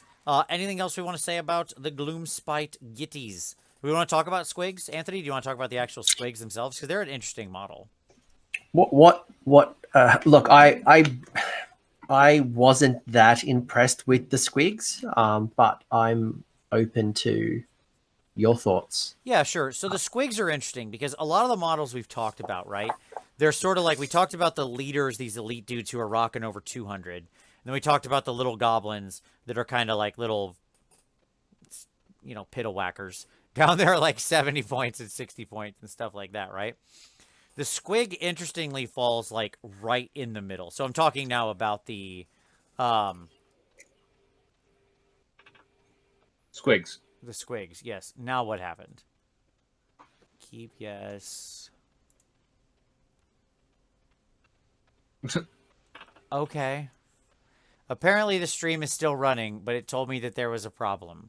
Yeah, we can see your box, But and that's not a sexual metaphor or anything. Could more go wrong during this? I'm curious if we could just have more technical issues. Hopefully it's still working. We'll find out. It said it was still running. It's still going. I'm watching. This is amazing. Okay. I saw the Squigs just while you get back on track with the technology. What I liked about the Squigs is it reminds me of a pin cushion because it is, it has a high amount of wounds. And it has some, good attack and good defense or toughness. But, it kind of fits in a funny space. Yeah. He's this middling unit, right? Because he's rocking at 140, toughness 4, but strength 5. But he's not that fast. Like, he's only move 4, right? And none of the, what's shocking to me is that, like, none of the Gloomspite get special abilities other than the universals that they have, like the generics, right? The double and the quad. Right. Actually work with him. So he doesn't actually activate that much of the other stuff. Now, it should be stated that, like, okay, Vince, well, the same is true for the little basic Staba, duders, because they have no rune marks whatsoever. And, like, that's fair, but they're 70-point piddle whackers, right? Like, you would think at 140 you'd have something more going on. So, but they're an interesting high strength and decent wounds for, like, that middling price. But honestly, I think they'd be the thing I'd skip. I'm not sure. That being said, I'll probably build, like, an all-squig warband because I got a bunch of them ready to go. So I'm probably a horrible liar. Who knows? Yeah. Yeah, I mean, for me, like, it makes me sad because that's what I would want to run, right? Like, I wish that they had flip-flopped it and the goblins were, like, more expensive. Like, it wouldn't have made sense power-wise. But I would have loved it if, like, you could have done all squigs and squig hoppers. But because of the cost, like, that's not real viable. Yeah, and I mean, just so no one calls me out, like, I understand that if you have the herder, you do activate an ability that, like, roundabout can poke the squig to do something. But then that's effectively upping this guy's cost even more, right? Like, because then I have to have the second model to actually activate this guy's special abilities, which is, like, okay, because it's still just like a bonus move. It's not even that impressive, right? Mm-hmm. It seems like 185 is a long way to go for that. I don't know. But I will say, if you buy Zarbag's Gits, it's a pretty good start to this warband. That is definitely true.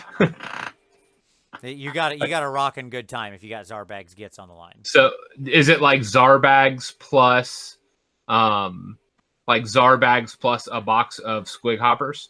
Oh, you'd definitely be. Yeah, I mean, you'd be well over at that point. You're good for a narrative campaign with Zarbags plus a box of hoppers. Yeah, 100%. Because, I mean, if you built them as, like, Boingrots, that's like... Well, you get 10, remember? Yeah, in a box. Yeah. So you can go 5 and 5. Sure. I'm just saying, like, if you built them all as Boingrots, right? Like, just let's imagine that's the world you live in, right? That's like Yeah. 2,200 points or something or whatever. Yeah. I mean, it's crazy. Yeah, you're in good. You're good, man. You're almost in a good. match. You're almost in Age of Sigmar territory right there. Right. Exactly. So yeah, okay, cool. Well, let's keep this destruction train rolling. Tom, have you got the bone splitters handy I to do. talk about these guys? I You'll have to do. talk about the bone splitters because I hate this army and didn't buy the cards. I'm not gonna lie. Well, you're a terrible person. And I was most excited about Bone Splitters, by the way. Okay. Like, This was your because jam, huh? it was my jam. And in fact, like, here we go. Watch this. Bam. I have everything I will ever need in a single purchase. Sure. Because it's 20 models, folks.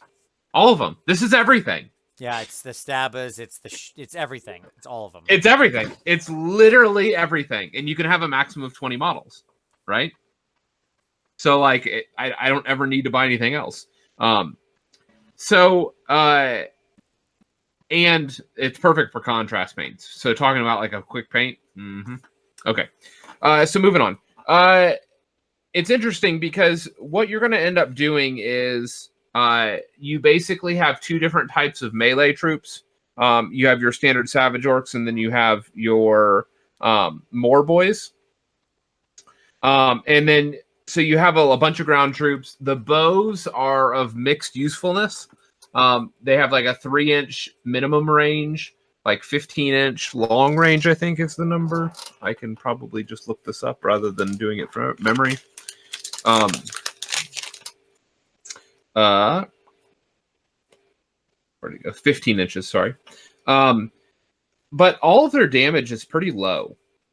Like, in general. The one exception, obviously, to that being your big Stabba, which is sporting 3 attacks at 3s and 6s. 175 points for that model, though. And 30 wounds on that model.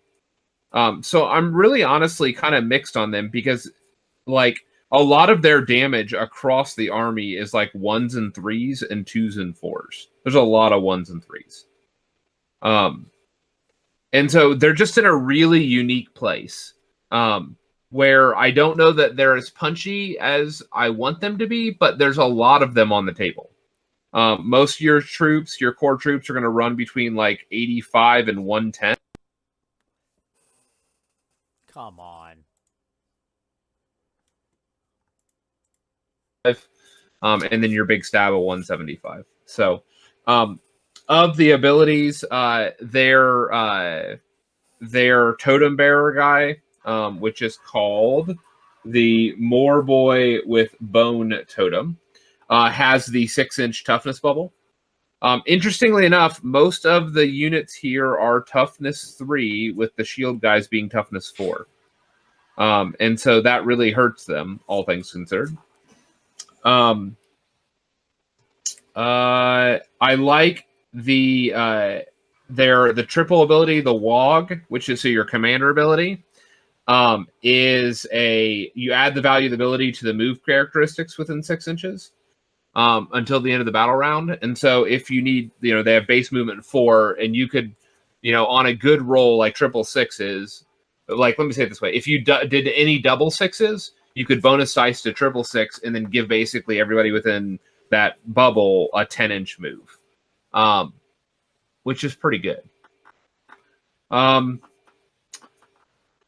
Another triple that they have for their archers is like +1 attacks on the fighter with their bows, but really I feel like the bows are pretty lackluster. They're fairly weak, shooting wise, meaning that they're on where are they?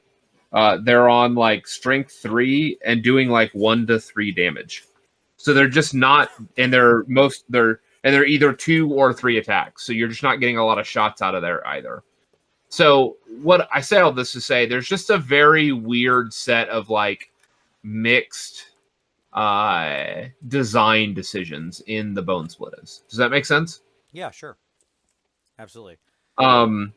I mean, they Yeah, weren't interesting to me to begin with, and they remain not interesting to me. So I'm excited about Sure. it. It's an expensive Sure. horde, essentially, is what I'm hearing. Yeah, I think so. Yeah. Because I they think are that quite cheap, right? But they're just not doing the damage. So, but they're also not an elite army. right. The big difference between them and a lot of the others, though, is that they're all 15 wounds Mm. base. So like your 85 point guy with a shield. So toughness 4, wounds 15, 85 points. And with the totem, you could bump him up to wounds, or you could bump him up to toughness 15, or toughness 5. Sorry, wounds 15 for 85 points. Right. And then when I compare that to say a goblin with a stabber, that has eight wounds for 70 points. So obviously and there are other toughness abilities. what? And toughness 3, 4. Yeah, 4. 4. So same toughness. So for 15 more points, you almost double the wounds.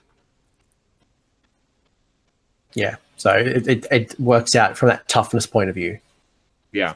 So it'll be interesting to see. I think the biggest thing here would be to do a bunch of meat to throw in front of you.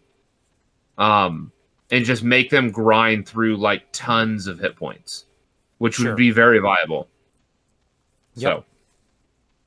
Yep. All right. So, can we move on now and talk about the best destruction faction? I think that's what we should talk about. We already talked about Grotz. Oh, no. I meant the best destruction faction, namely the Iron Jaws. These guys are such my jam in this. I love everything about them. One funny thing happened that I knew was going to happen. Like, I knew this was going to be the case, but I'll get into it. So, the Iron Jaws are your quintessential slow-moving. They're the Scuba Steves, where we push that like whoop over farther, way farther into the like toughness and muscle area, right? Yep.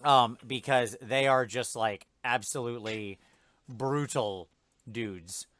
Here, I'll make my screen big so people can see this like this now. Because I realized I didn't have anything else on the screen anymore. All these dudes are expensive. Like, they're all expensive. Your cheapest troops are your two of the variants on Ardboys, which are both 110. So it's the guy with double choppa or with the two-handed choppa.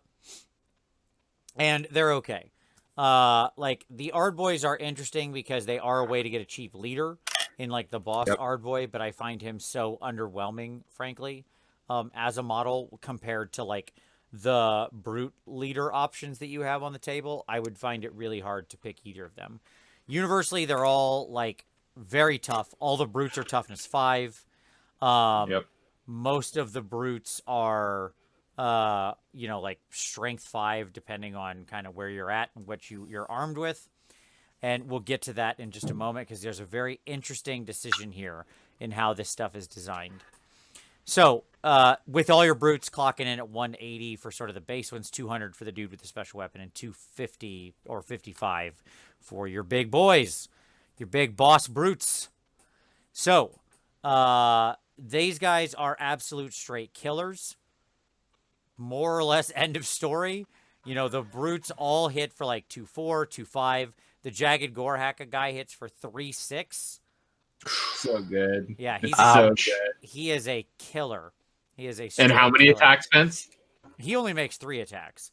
But 3 attacks on strength 5 at 3.6. Base. Yep. We can mostly modify hitting on 3s. Very likely, yes. But however, let's talk about the bosses for a moment. So as it stands right now in your brute units, like everybody builds their brute units to have the Smasher and the Claw, right? That's your champion loadout, period. Because it works so well with your WA in IJ. AoS. In AoS, yeah. Now, base, this guy is, that particular version of him is 4 attacks at strength 5 and 2.5 on damage. So 4 attacks at strength 5 and then 2.5. Okay? Yep. He has a special ability to sort of get at the claw thing. I'm not going to go through it. It's okay. All right? That's literally, I would call it okay. Because it's a triple, right? And and even after you burn the triple, it still only activates on a 3+. Okay? Right. So, like, there's at least a decent chance that you might not have a triple ready. You might not want to burn the triple on him. And so you're not getting sort of maximum value out of him. However, the other build of the brute boss, the one that no one ever takes, okay, which is the one with the head. Yeah, the brute boss with the big choppa, right? With the boss choppa. That dude is strength 6 all the time. He's 3 attacks, so 1 less attack. But strength 6, 1 higher strength, makes a huge difference because there's plenty of T5 in the game. He's still clocking 3s on those, right? And he's 3/6 damage, just like the Gore Hacka dude. Or the Gore Choppa, sorry. Absolutely. All right, there we go. So we're back. People who are watching this later aren't gonna know half of this because, like, the people who watch this later, I'll take all these down and piece them all back together, so that way we're like, it's just gonna be one consistent show, right? Except for my costume change. Right. It's like, what is with this coach guy? Why does he keep changing costumes? But we're back again. We were talking about Iron Jaws. Here was my point. I actually think in both cases, the non-standard builds for the brutes are the better builds. Like, I think the dudes with the big giant hackas are better. Like, they make 1 less attack, but they make it at strength 5. Whereas the double Gore Hacka, double Choppa, which is how you would make your brutes, like all sane people make their brutes, are like 4 attacks at strength 4. I think the 1 more attack at 1, or 1 less attack at 1 more strength is just better. So, yeah, there you go. I love it. It's a cool army. I think people are gonna have a lot of fun with this. This is Iron Golem on steroids. Yeah, and just I want to address one thing real quick because some people are like, "Oh, well, they're only move 3," and they are like across the board move 3. They're like, people are like, "Oh, it's a slow army. It's kind of boring. There's not much you can do with it, right?" Well, I would direct everybody's attention to an ability called Wah. Sure. And is this a new thing that they're talking about? Yeah, the Wah. See, so it's kind of a new concept they've introduced into orcs. Orcs can now do this thing called Wah, and what they get is they get angry, and they can go faster. I know it's weird, but they basically yell it normally is what actually happens. So you have to go pretty deep into the lore to find out about it, but it's in there. Do you need to paint your models red to make them go faster? It helps. It does help, yes. All right, so Wah is a triple, targets off your leader, obviously, which, again, this is why I think having the brute leader that's like T5 is so much more important. Add the value of this ability to the move characteristic of friendly fighters within 6 inches of this fighter, for other people within 6 inches of this fighter until the end of the battle round. So, like, if you trip 6... Yeah, we talked about this. Moving 9, baby! Yeah, we talked about this with Savage Orcs.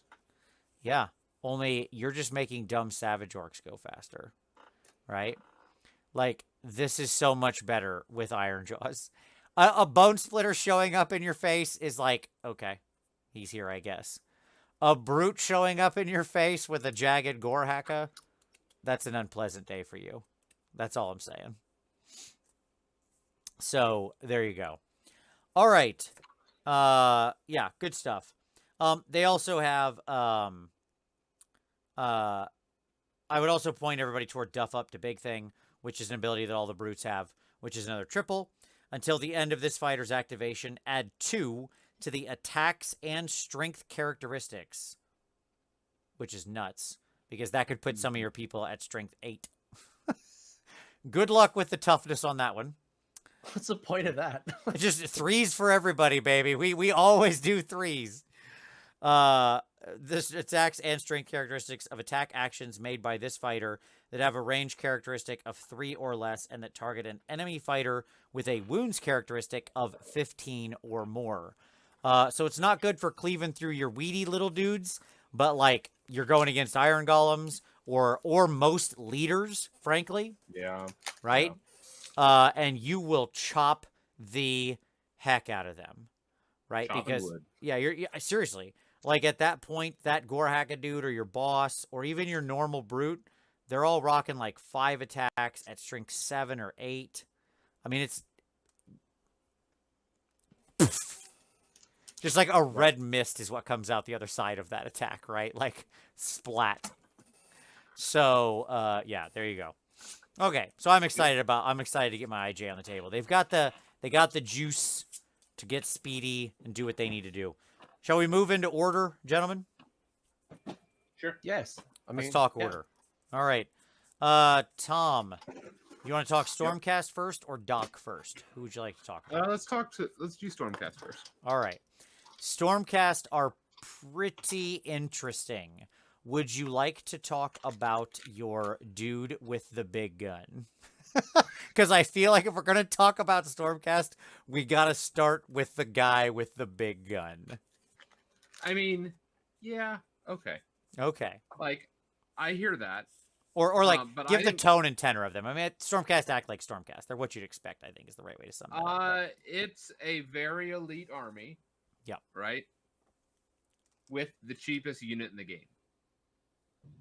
Because they So tie with the actually- goblins for the Aether Wing at 45. Yes. Yeah. Yes. Which is really weird. Like I don't know how else to describe the Aether Wing. I mean, one of the interesting things about the Aether Wing is that like I want to talk about it first actually because I think it's the more interesting point.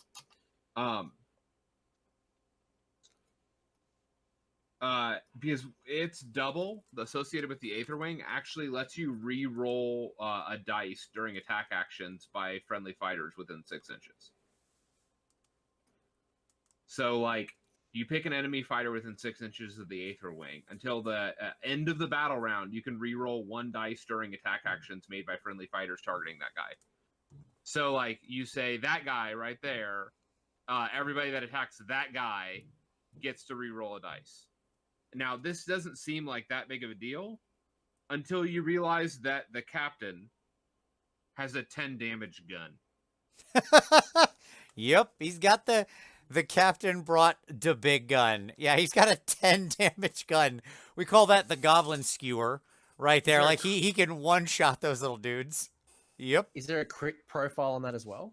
No, it is. I mean, the 10 is the crit profile. Yeah. Oh, like it's- imagine like you crit off a 10. I'm like, was that 30 damage? Like instant kill everything? No, what's the actual full profile on his gun?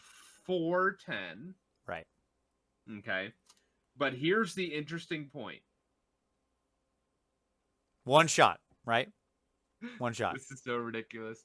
So the guy with the sniper gun, which Yep. is the long strike, right? Yep. He has the quad ability in this warband. Okay. When you spend the quad ability, whatever the value is on the quad ability, add that to his normal damage and his crit damage. So having a bird to help him re-roll his hit is like pretty important, is what I'm hearing here. Yeah, I mean, yeah, you'd have to burn 2 abilities to do that. Like, so now you're using like all of your dice, right? Sure. Because you'd have to roll a double, a triple, and then you have to upgrade. Your I mean, when triple you to a absolutely quad. positively need to Right. kill a dude. But you could move, in that weird corner case where you burn all those dice, you could go to like a 10, 16 profile Sure. As you do. and re-roll a dice. What? It's a lot of damage. They're all toughness 5. Yep. All the Stormcast are. And the Stormcast are between 20 and 30 wounds each. And their points range from, other than the Aether Wing, their Right. points range from what on the hunters up to the big guys. The hunters are you talking points? Yeah. Your low end Stormcast are 165. And your high end Stormcast is 280. Right. Which is the leader guy, right? With the giant gun. Yep. Yeah. But you don't have to, like, you could do a big gun guy at 225 as well. Yeah. Interestingly, it should be noted that the leader guy has an Aether Wing with him, which grants him that ability. That rune mark.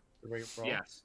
Yeah, so like he can grant himself that ability, but he has to but I guess he couldn't actually utilize it because his gun's minimum range is 6 inches. Or he'd have to have them exactly at 6 inches to do that.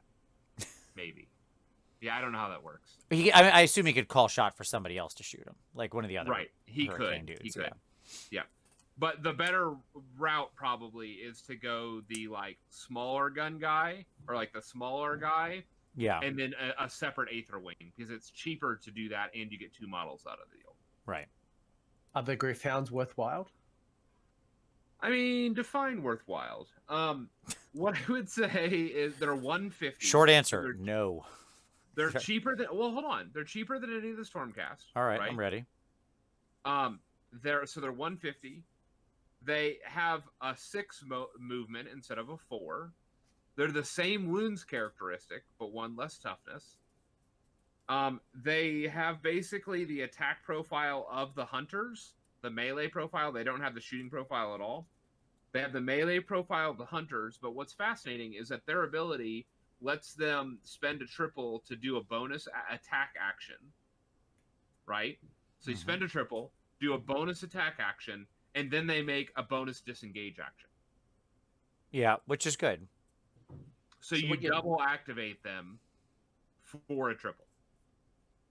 So what you're telling me is I can be Caesar Milan with an army of dogs and one human, like, attack. Sniper. I One rehabilitated these Gryph-hounds and they're going to win me Warcry.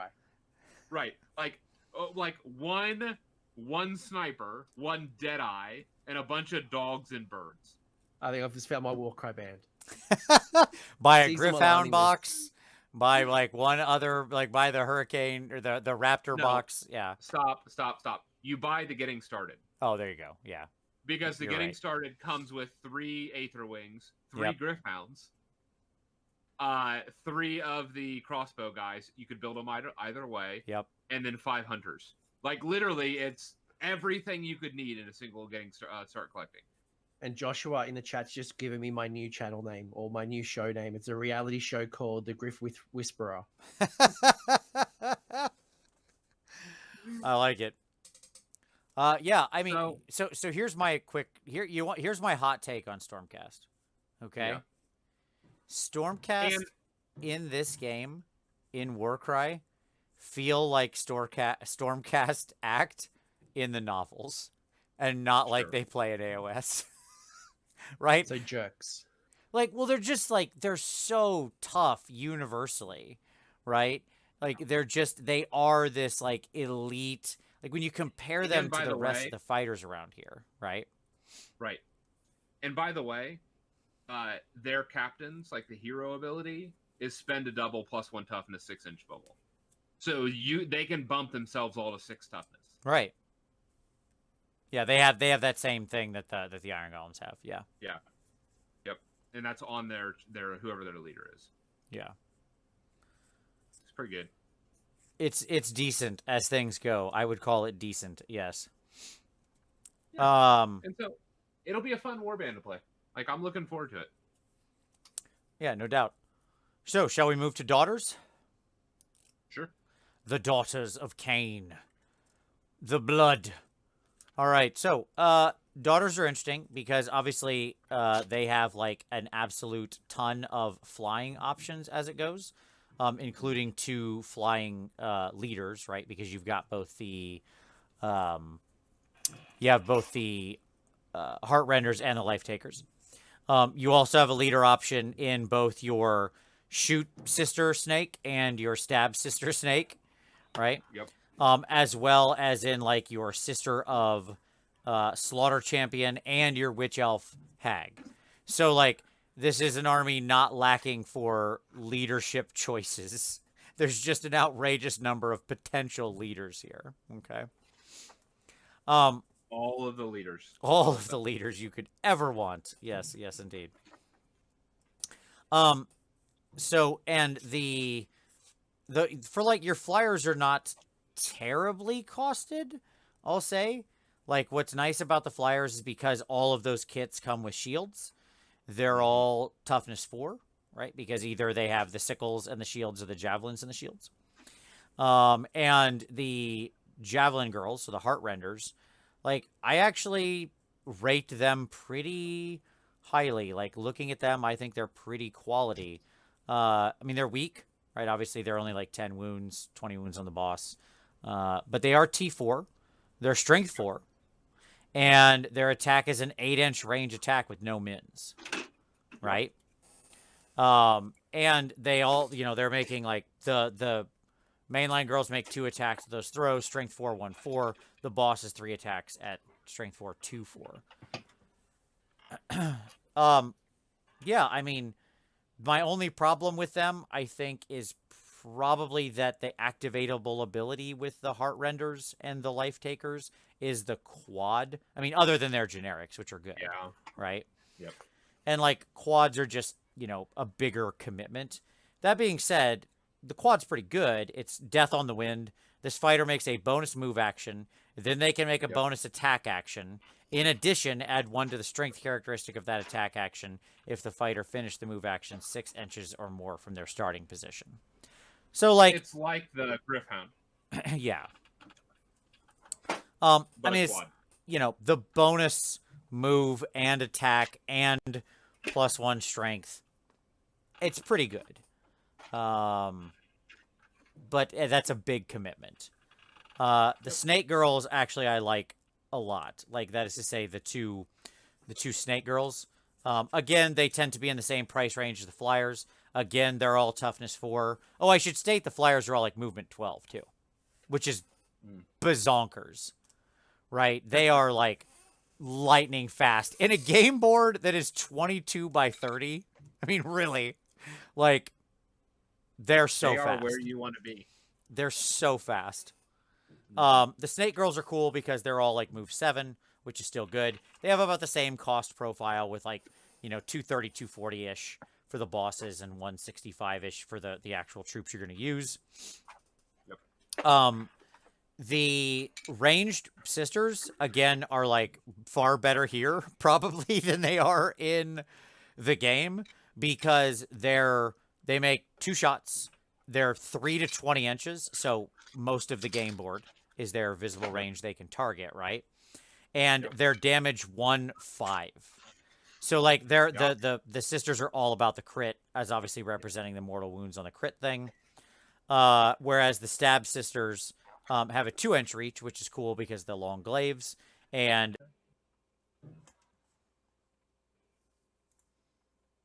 Yeah, I was all just right. talking about how the We're back again. Here we go. It's firing up. There it is. We're live. Okay. We're going to get there, folks. We're going to get this show done by hook or frickin' crook. We will get this show Warcry done. is about swearing the allegiance and gaining favor from the Chaos Gods. I feel like you are putting this challenge to your followers in your chat to see who is the ultimate Warhammer Weekly follower. Who's willing to keep loading new freaking windows over and over and over again? Yes. Yeah, so Warcry is about testing oneself against their peers in order to earn the favor of the Chaos Gods. Mm-hmm. Who will earn our favor? Ugh. All right. We're almost there. We're almost at the finish line. Absolutely. Hopefully we're coming through okay for everybody. I see one person commented, we're live over here. Hopefully people are moving over. Let's keep going. All right. We were in the middle of the daughters. We can talk about the witches real quick. Tom, what are your thoughts on the actual witches and the sisters? I don't like them. Okay. Why so? Like, like when I look at the warband, I don't know. Like I built a couple of them, and I just like the witches hit like feathers. Yeah, I mean Right? they're okay. I mean, you know, like the regular witches are like 4 attacks at strength 3 on 1/3 damage. Yeah, it's not great. Yep. With 8 hit points, their toughness 3. I mean, they're goblins. Yeah. Right. But they're like 65-point goblins. Well, most of the goblins like that are 65 points, to be fair. So That's fair. Yeah, I don't know. The goblins are like 70 actually, so they're actually cheaper than a stabber. They're the same power as an archer. So Yeah, I don't know. Like I just wasn't happy when I built my daughter's stuff. Like when I looked at what I could feel. Yeah, that's where I'm at. well, and I'll also say that like there's not a lot of abilities for most of them either, right? Like Yep. they don't have a lot of things that activate. I mean, obviously they can use the universals, of course, and like the universals are okay. Like they can get stronger. They can hit things that they can get +1 attack and +1 strength against things that are wounded. Yep. It's not bad. It's okay. I honestly think the way to go with this army is not like maybe you have a few witches just for board presence, and then you Right. take the ones with the shields. They're 10 points more expensive, but you get an extra toughness out of it at, you know, Yep. a minor hit to your offense. Yep. And or like maybe you take a couple of the sisters or something since they have a 2-inch reach, right? Because they're whips. And they do have a higher crit as well, right? Like the sisters have a crit of 4 damage. Maybe they're just like what rounds you out. But I think the snakes and the flying chicks are where it's at in this warband. yeah, the I really Canary do. definitely that taking around board presence, using the terrain to its best of its ability. I think that's where these probably come into their own. I probably wouldn't want to run bland witch elves. I think I don't know. I couldn't see the fun in that anyway. But I think the snakes and the Canary go that way. I agree. Which is great for me because I have like no witches and only like 20 sisters built in my daughter's army. I'm like all snakes and Canary, bunch of that stuff. So, aces, I'm good to go. I was ready for this. All right. It's the worst. It's the worst for me. I know. Yeah, well, you and all witches. You made the right choice in AoS and as usual the wrong choice in the skirmish game. You know, just like with the brutes, Well, the other weapon's better. Right. I mean, like I have to wonder at this point, like that's intentional. They've designed it so that the bad things in one game are good in the other. Congratulations. It could So be. Games Workshop want to sell some models. What? All right. Let's talk IDK. Tommy, take us through some Deepkin. Okay, it is open. I love that you had to get your cards out for this one. You knew this was coming. We're in order. I mean, it's fine. It's fine. Look, we all know we're on the timer here until my computer just decides to shut off again. And then we have to go to stream 5. They're all a bunch of elves, right? Yep. Which means they're like toughness 3, mobility like 6, eels are 10. So actually not as good as you might anticipate. Yeah, not as fast as the Canary being the key there, right? Right. How many still good. points are the eels? They're that's a leader. Hold on. Let me look at a non-leader. They are 200 to 195 to 200. So they're cheaper than the Boingrot Bounders. Yep. 25 wounds. Toughness 4, 10 move. So they have a like triple spend until the end of the battle round. Each count each critical hit from attack actions that target this fighter as a hit instead. So they have a defensive shock, right? Or they have a quad that they can spend on the offensive ones, where they allocate a number of damage points equal to the value of this ability to all enemy fighters within 3 inches. So, like, if you have one of these dudes and you have a quad, you could jam them into a pocket and then pop 6 damage on a bunch of people, or whatever. What's their uncritable ability? Because they have that, right? Uncritable ability. Like one of their like abilities. that's triple. like the defensive guy is a triple that makes him uncritical. Is that a bubble ability? Nope, that's just that model. Just that model. Okay. Yep. They have a like Stormfire, so they're shooters. They can add 1 to attacks characteristics of like their shooting stuff. The enemies are more than 3 inches away. There's a sweeping attack that lets them like roll a dice for each enemy fighter within 2 inches, and on a 5 they allocate a wound. On a 6, it's like equal to the This is the thralls dice. with the great sword, right? Yeah, with the big sword. Yep. And then their universal ability is Low Tide. They can use the ability if it's the first battle round. The fighter can take a bonus move action equal to the number of inches of the ability. So they get like an early move on an already high mobility army. Really good in the scenarios where you're actually got your whole army out at the beginning, right? It's a little less useful when you have, like your second 2 portions of your army coming in later rounds. Right, and then their leader has basically high tide. He spends a triple, and it's only in the 3rd battle round, which is really funny considering the game is 3 battle rounds. And add 1 to the attacks and strength characteristics of attack actions that have a range characteristic of 3 or less. So basically all of your melee stuff for everybody within 6 inches. So +1 attack, +1 strength. But again, it's only high tide, only final round of the game. Well, some of the scenarios are 4 rounds, to be fair. Okay, well, that's true. But yes, I take your meaning. No. There are some that are 3. Yes, so it could be the last round. Good cleanup maneuver, though. Yep. And like the shooters here are basically the shooters of orcs. They have similar numbers. Yep. Less wounds, similar attacks and everything. So, I imagine these types of builds will be more towards the eels than the thralls and reavers. Is that a fair assumption? I mean, maybe. I think you could make a really heavy shooting list. Because even though you only have like 2 shots for the shooters, they're like 75 points.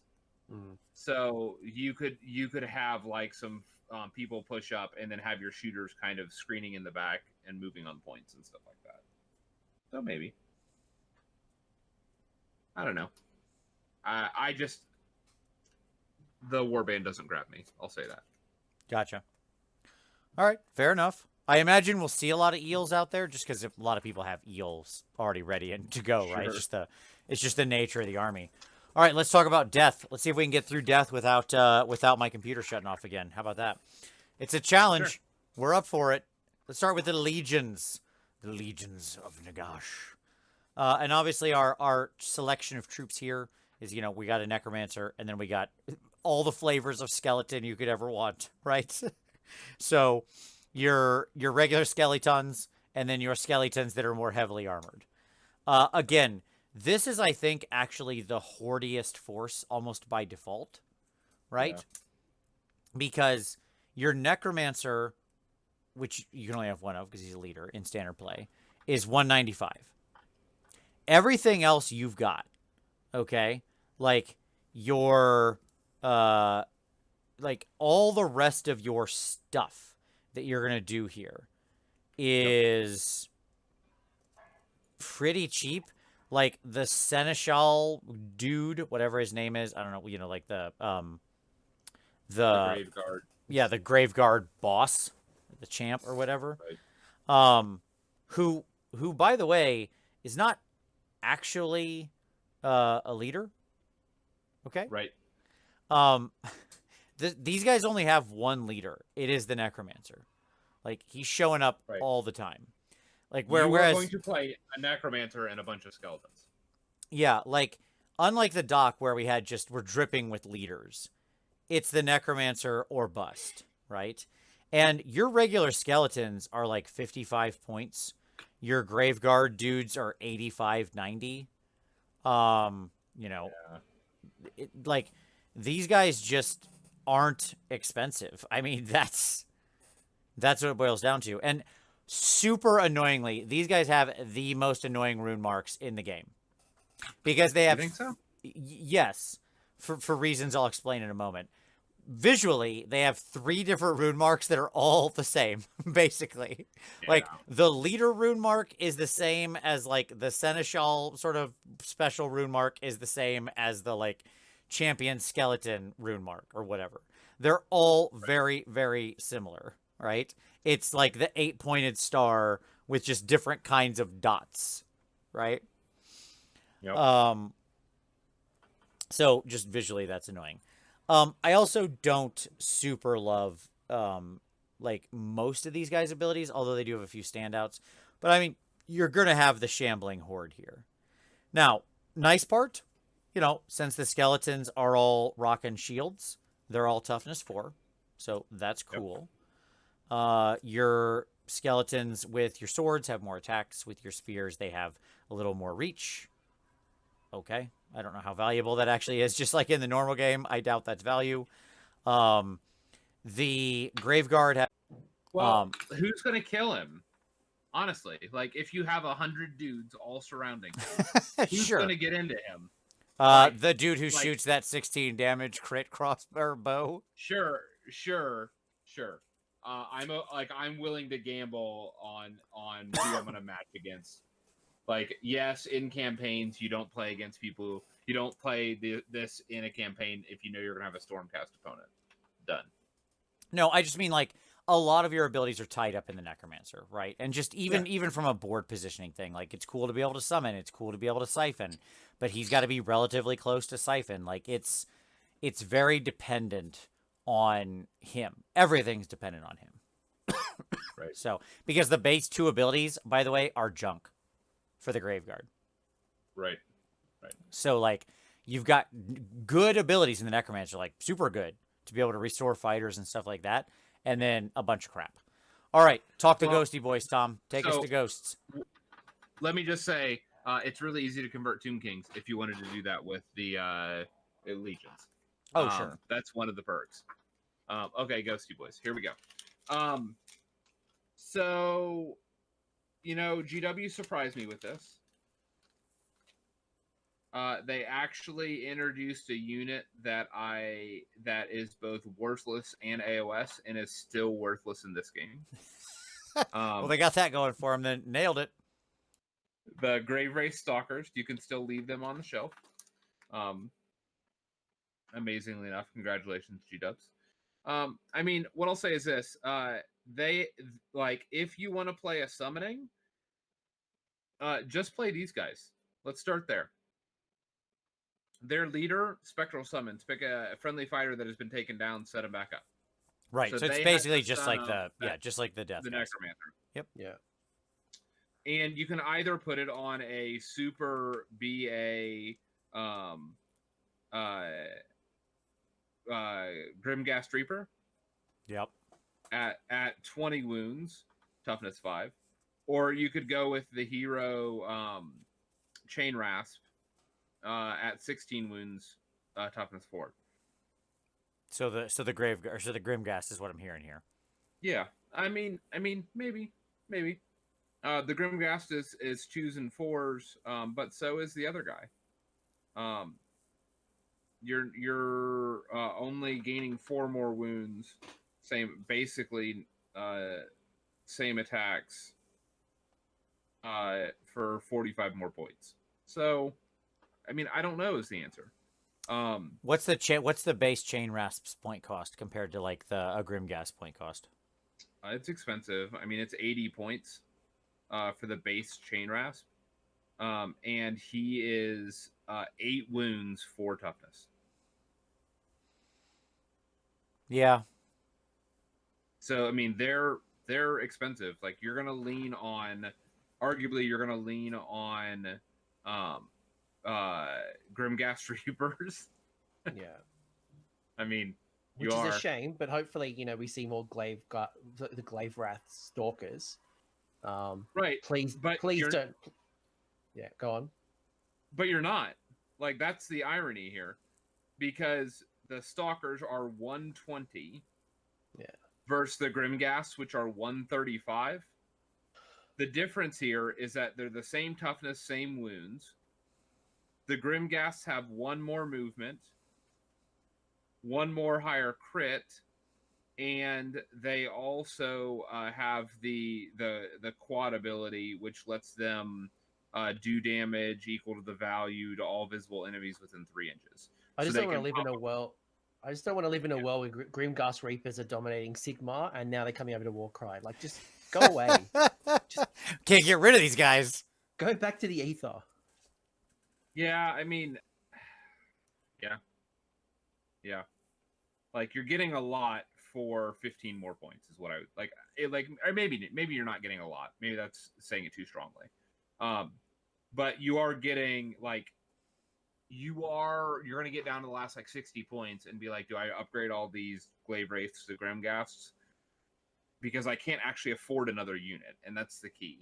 Like when you actually do the math here, because you don't have a cheap unit, like if you're under 80 points, which you will be, you're going to be at like 60, you'll have like 40 to 60 points left when you do your base build. And you're going to like, well, I'm just going to upgrade all these great Glaive Wraiths because to Grimghasts, because you don't have anything else to do with the points. And that's what I found myself doing when I built my warbands, is that like, I was like, well, get rid of all these guys.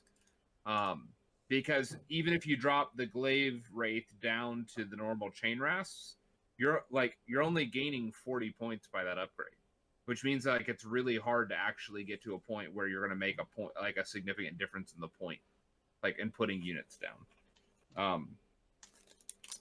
All that to say, I want to make a call out to Are the Spirit Nighthaunt Host. all flying?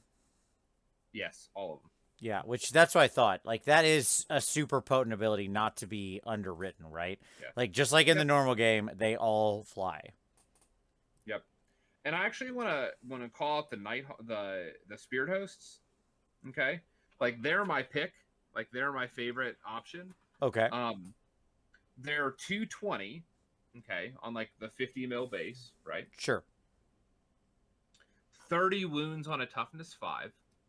Okay. 6 attacks at strength 3, 1 4. And you Okay. look at that and you're like, 1 4 is not that good, right? Sure. They have a triple ability called Frightful Touch, Sure. which every hit is a crit. What? That's nasty. That's pretty good. That's very nasty. So they're going to throw 6 dice, and Sure. every hit's going to be 4 damage. Yeah, and I mean realistically, if they're attacking something that they can actually that is toughness 3, they're gonna tear them apart, right? I mean, like again, you think about that. Okay, against a toughness 4 or higher, which is fairly common. What are they getting in there? 2 hits on average. When do you activate these abilities? When appropriate to do so. Like in your most of them in the whatever the early phase name is, I can't remember it. The phase names I haven't locked in my head yet, but during that sort of starting phase where it's appropriate. Like in the hero phase equivalent. Yeah. Okay. So yeah, so it's so there's some neat stuff with that is what I would say. Or in the combat phase, yeah. Most of them in the combat phase, a few in the hero phase, and like none in reserve. Yeah, there you go. Sorry, I had to go look up the actual phase names because these are different. Because this just says until the end of this fighter's activation, count each hit, as a crit instead. And so I didn't know if you could roll your dice and then pay and then expend the dice to activate it. Gotcha. Like once you know that like you have a bunch of 5s to be like even against your big guy, you have a bunch of 5s. Can I now spend the dice to turn all of those 1 damage hits into 4 damage hits? So I don't know. But yeah, it's kind of good. Okay, I think we should quickly move into FEC. let's talk. Yeah, FEC. I'm running out of FEC. costumes. We've gone through all of Anthony's clothes he's got ready for the show. By the way, God. Anthony, yes, you are going to, for the moment, have 5 appearances. Once I put all these shows together, it'll be back to 1.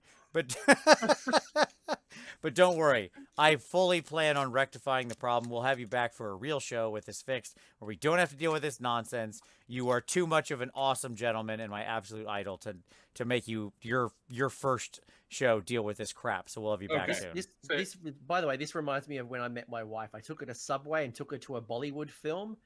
12 years later. God bless it. Oh no, we lost Vint. Ah! No, I'm back. Here's it cut out on my side, and it said, you said I took my wife to a film, and 12 years later, my computer was like, nope, having none of this story, and just closed the web page. Didn't shut the computer. Oh my gosh. Okay. All right, let's get into FEC.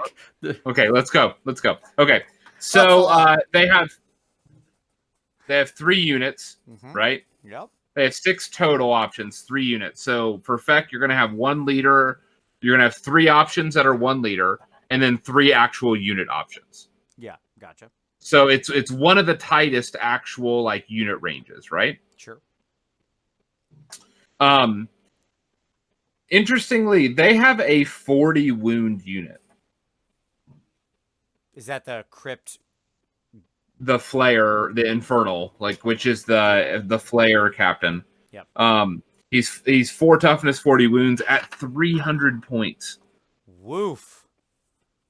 He's beastly. He is. They have their feeding frenzy as a double generic. If an enemy's been taken down, they can spend 2. They can spend 2 and basically heal that damage. Heal the damage on the value. Oh, okay. So like their feeding frenzy is they spend 2 and you can remove that damage. They eat the person and heal those wounds. Yeah, sure. No, that's cool. And then the other is the quad, which is the Royal Hunt. This fighter makes a bonus move, and then they can make a bonus attack action. In addition, add 1 to the attack's characteristic of that attack action if this fighter is within 1 inch of a visible friendly fighter. So they can for a quad, generic quad, they can bonus move, bonus attack, and gain +1 attack. So that Flayer, both the Horror and the Flayer captains are sitting at 40 wounds, toughness 4, right? Yep. The Horror one, so the foot guy is 255, the Flyer's 300. They basically have the same combat profile.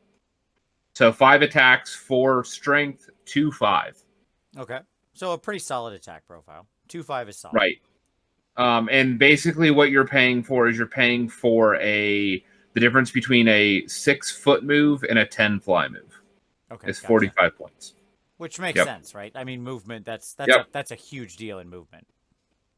And for half the cost, you could go down to the hero Ghoul. Yep. Only 16 wounds and 3 toughness. Okay. 125 points. But he has a very similar attack profile. 4, 3, 2s and 4s instead of 2s and 5s. So he's a little bit punchy. Sure, but it's just not worth it. You know what I mean? Like that's such an insane pile of wounds. Yep. So the Flyers have a skewering strike double. They can spend a double to add 1 strength to the next attack action made by this fighter. This activation that has a range characteristic of 3 or less. In addition, if the attack scores critical hit, they can't make the target fighter can't make move or disengage actions, and so they have an ability to basically pin. Their Flyers can pin enemy units. Okay. So, which is kind of a neat thing. And then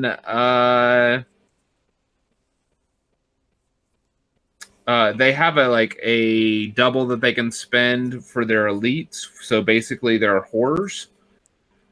Where a fighter can use this ability if it's within 6 inches of the leader. Until that fighter's activation, they add 2 to the attack's characteristic of attack actions made by the fighter, which is basically their melee attacks. So they can increase their attacks by 2. And those horrors are decently punchy at 190. So 190, if they're 30 wounds, toughness 4. 4 attacks, 4 strength, 2s and 4s. It's not bad. It's a lot of meat for the money, right? Yep. And then your base ghouls are only 55 points. Oh yeah. 5 movement, 3 toughness, 8 wounds, 1 and 3s, 1 and 3. Okay. So they got this sort of a Pudwackery profile, but still pretty cheap. Yep. That's a decent Their price for bodies. them. Yeah. Yep. Feck really feels like a hammer and anvil kind of army, like this. Yeah. Almost like, you've got this chaff of ghouls, and then you've got some really fast hitting horrors or flayers. Yeah, Yep. I agree. No, that's really interesting. And again, cool modeling opportunity, because everybody always talks about doing like the Bretonnian Feck army, but the reality is that's like really hard to model on a whole army. You know what I mean? Like it just becomes it's just a big conversion project. And a lot of people are like, I'm going to do it. And then they start and they're like, I'm not going to finish it. And they never get it done, right? But Hey, I almost started. Yeah, well, that's exactly what I just said. But I mean, like, if you're talking about if that's been a dream of yours, but the barrier of entry at 2,000 points has been a bit much to do. Hey, guess what? How does about 8 or 10 models sound? You think you can do that? You know what I mean? Like, this is the good opportunity to do that. You only need to remortgage your house twice to get the bits for Bretonia, but Oh, I already have those, but indeed. Does it bother you that to teach painting classes this last weekend, I literally used like Bretonian models and gave them away to let people paint on, and then just sent them away? You're a very rich man. I'm not. I just have like a ton of peasant bodies. Just like so many peasants, all the peasants. And there was nothing else to do with them. I already have 80 peasants painted, or 90 peasants painted. I don't need more peasants. I'm peasanted out of a dead army. I'm good. Super good here. All fine over here. Thanks. So there you go. All right. Well, gentlemen, this has been the most frustrating and insane stream we've ever done, filled with more technical problems than I ever imagined even possible. Things went wrong that I didn't know could go wrong. How about that? We learned stuff together. But we did cover all the warbands. And for you viewers, for you 32 people who stuck with us throughout this awful, awful time, I thank you so much. You warm my heart. You really do. And I am so sorry that this has been like it is. Tom has had an awful camera this time. It looks like Tom is shooting on a cell phone from 2003. The chat has loved Potato Tom. Let me just call it out. Yes. They have been loving Potato Tom. And Tom, you have been the least clear you've ever been, the chat says. It's absolutely true, Tom. I cannot explain how terrible your camera is tonight. I'm going to blame it. I'm going to blame it on you. Sure. I think that whatever you're doing, whatever you're streaming this through, you've broken my camera. We'll see if I can fix it for next week. But we're gonna blame it on Vince right now because I can't wait for Vince to put these videos together, and I'm gonna go through 5 costume changes. And for people who weren't live on this stream, it's gonna look super weird. Right. Just suddenly you'll change clothes. It's gonna be awesome. I will get these all downloaded and uploaded into a new single video for everyone. So if you had any challenge, I'm sorry. Just to re-mention, all the links will be included in that new video from our picks of the week. So do check that stuff out. Check out that new illustrated fantasy artist. I'm very excited about that. I think that there's a fun chance to write something new. And Jay does such amazing work and is such a patron of the miniature art hobby and of artists. He's the biggest supporter and cheerleader of everybody. So I want to just, not because I wrote it, just because I want to see him. People support a good cause and a good artist who's doing good work.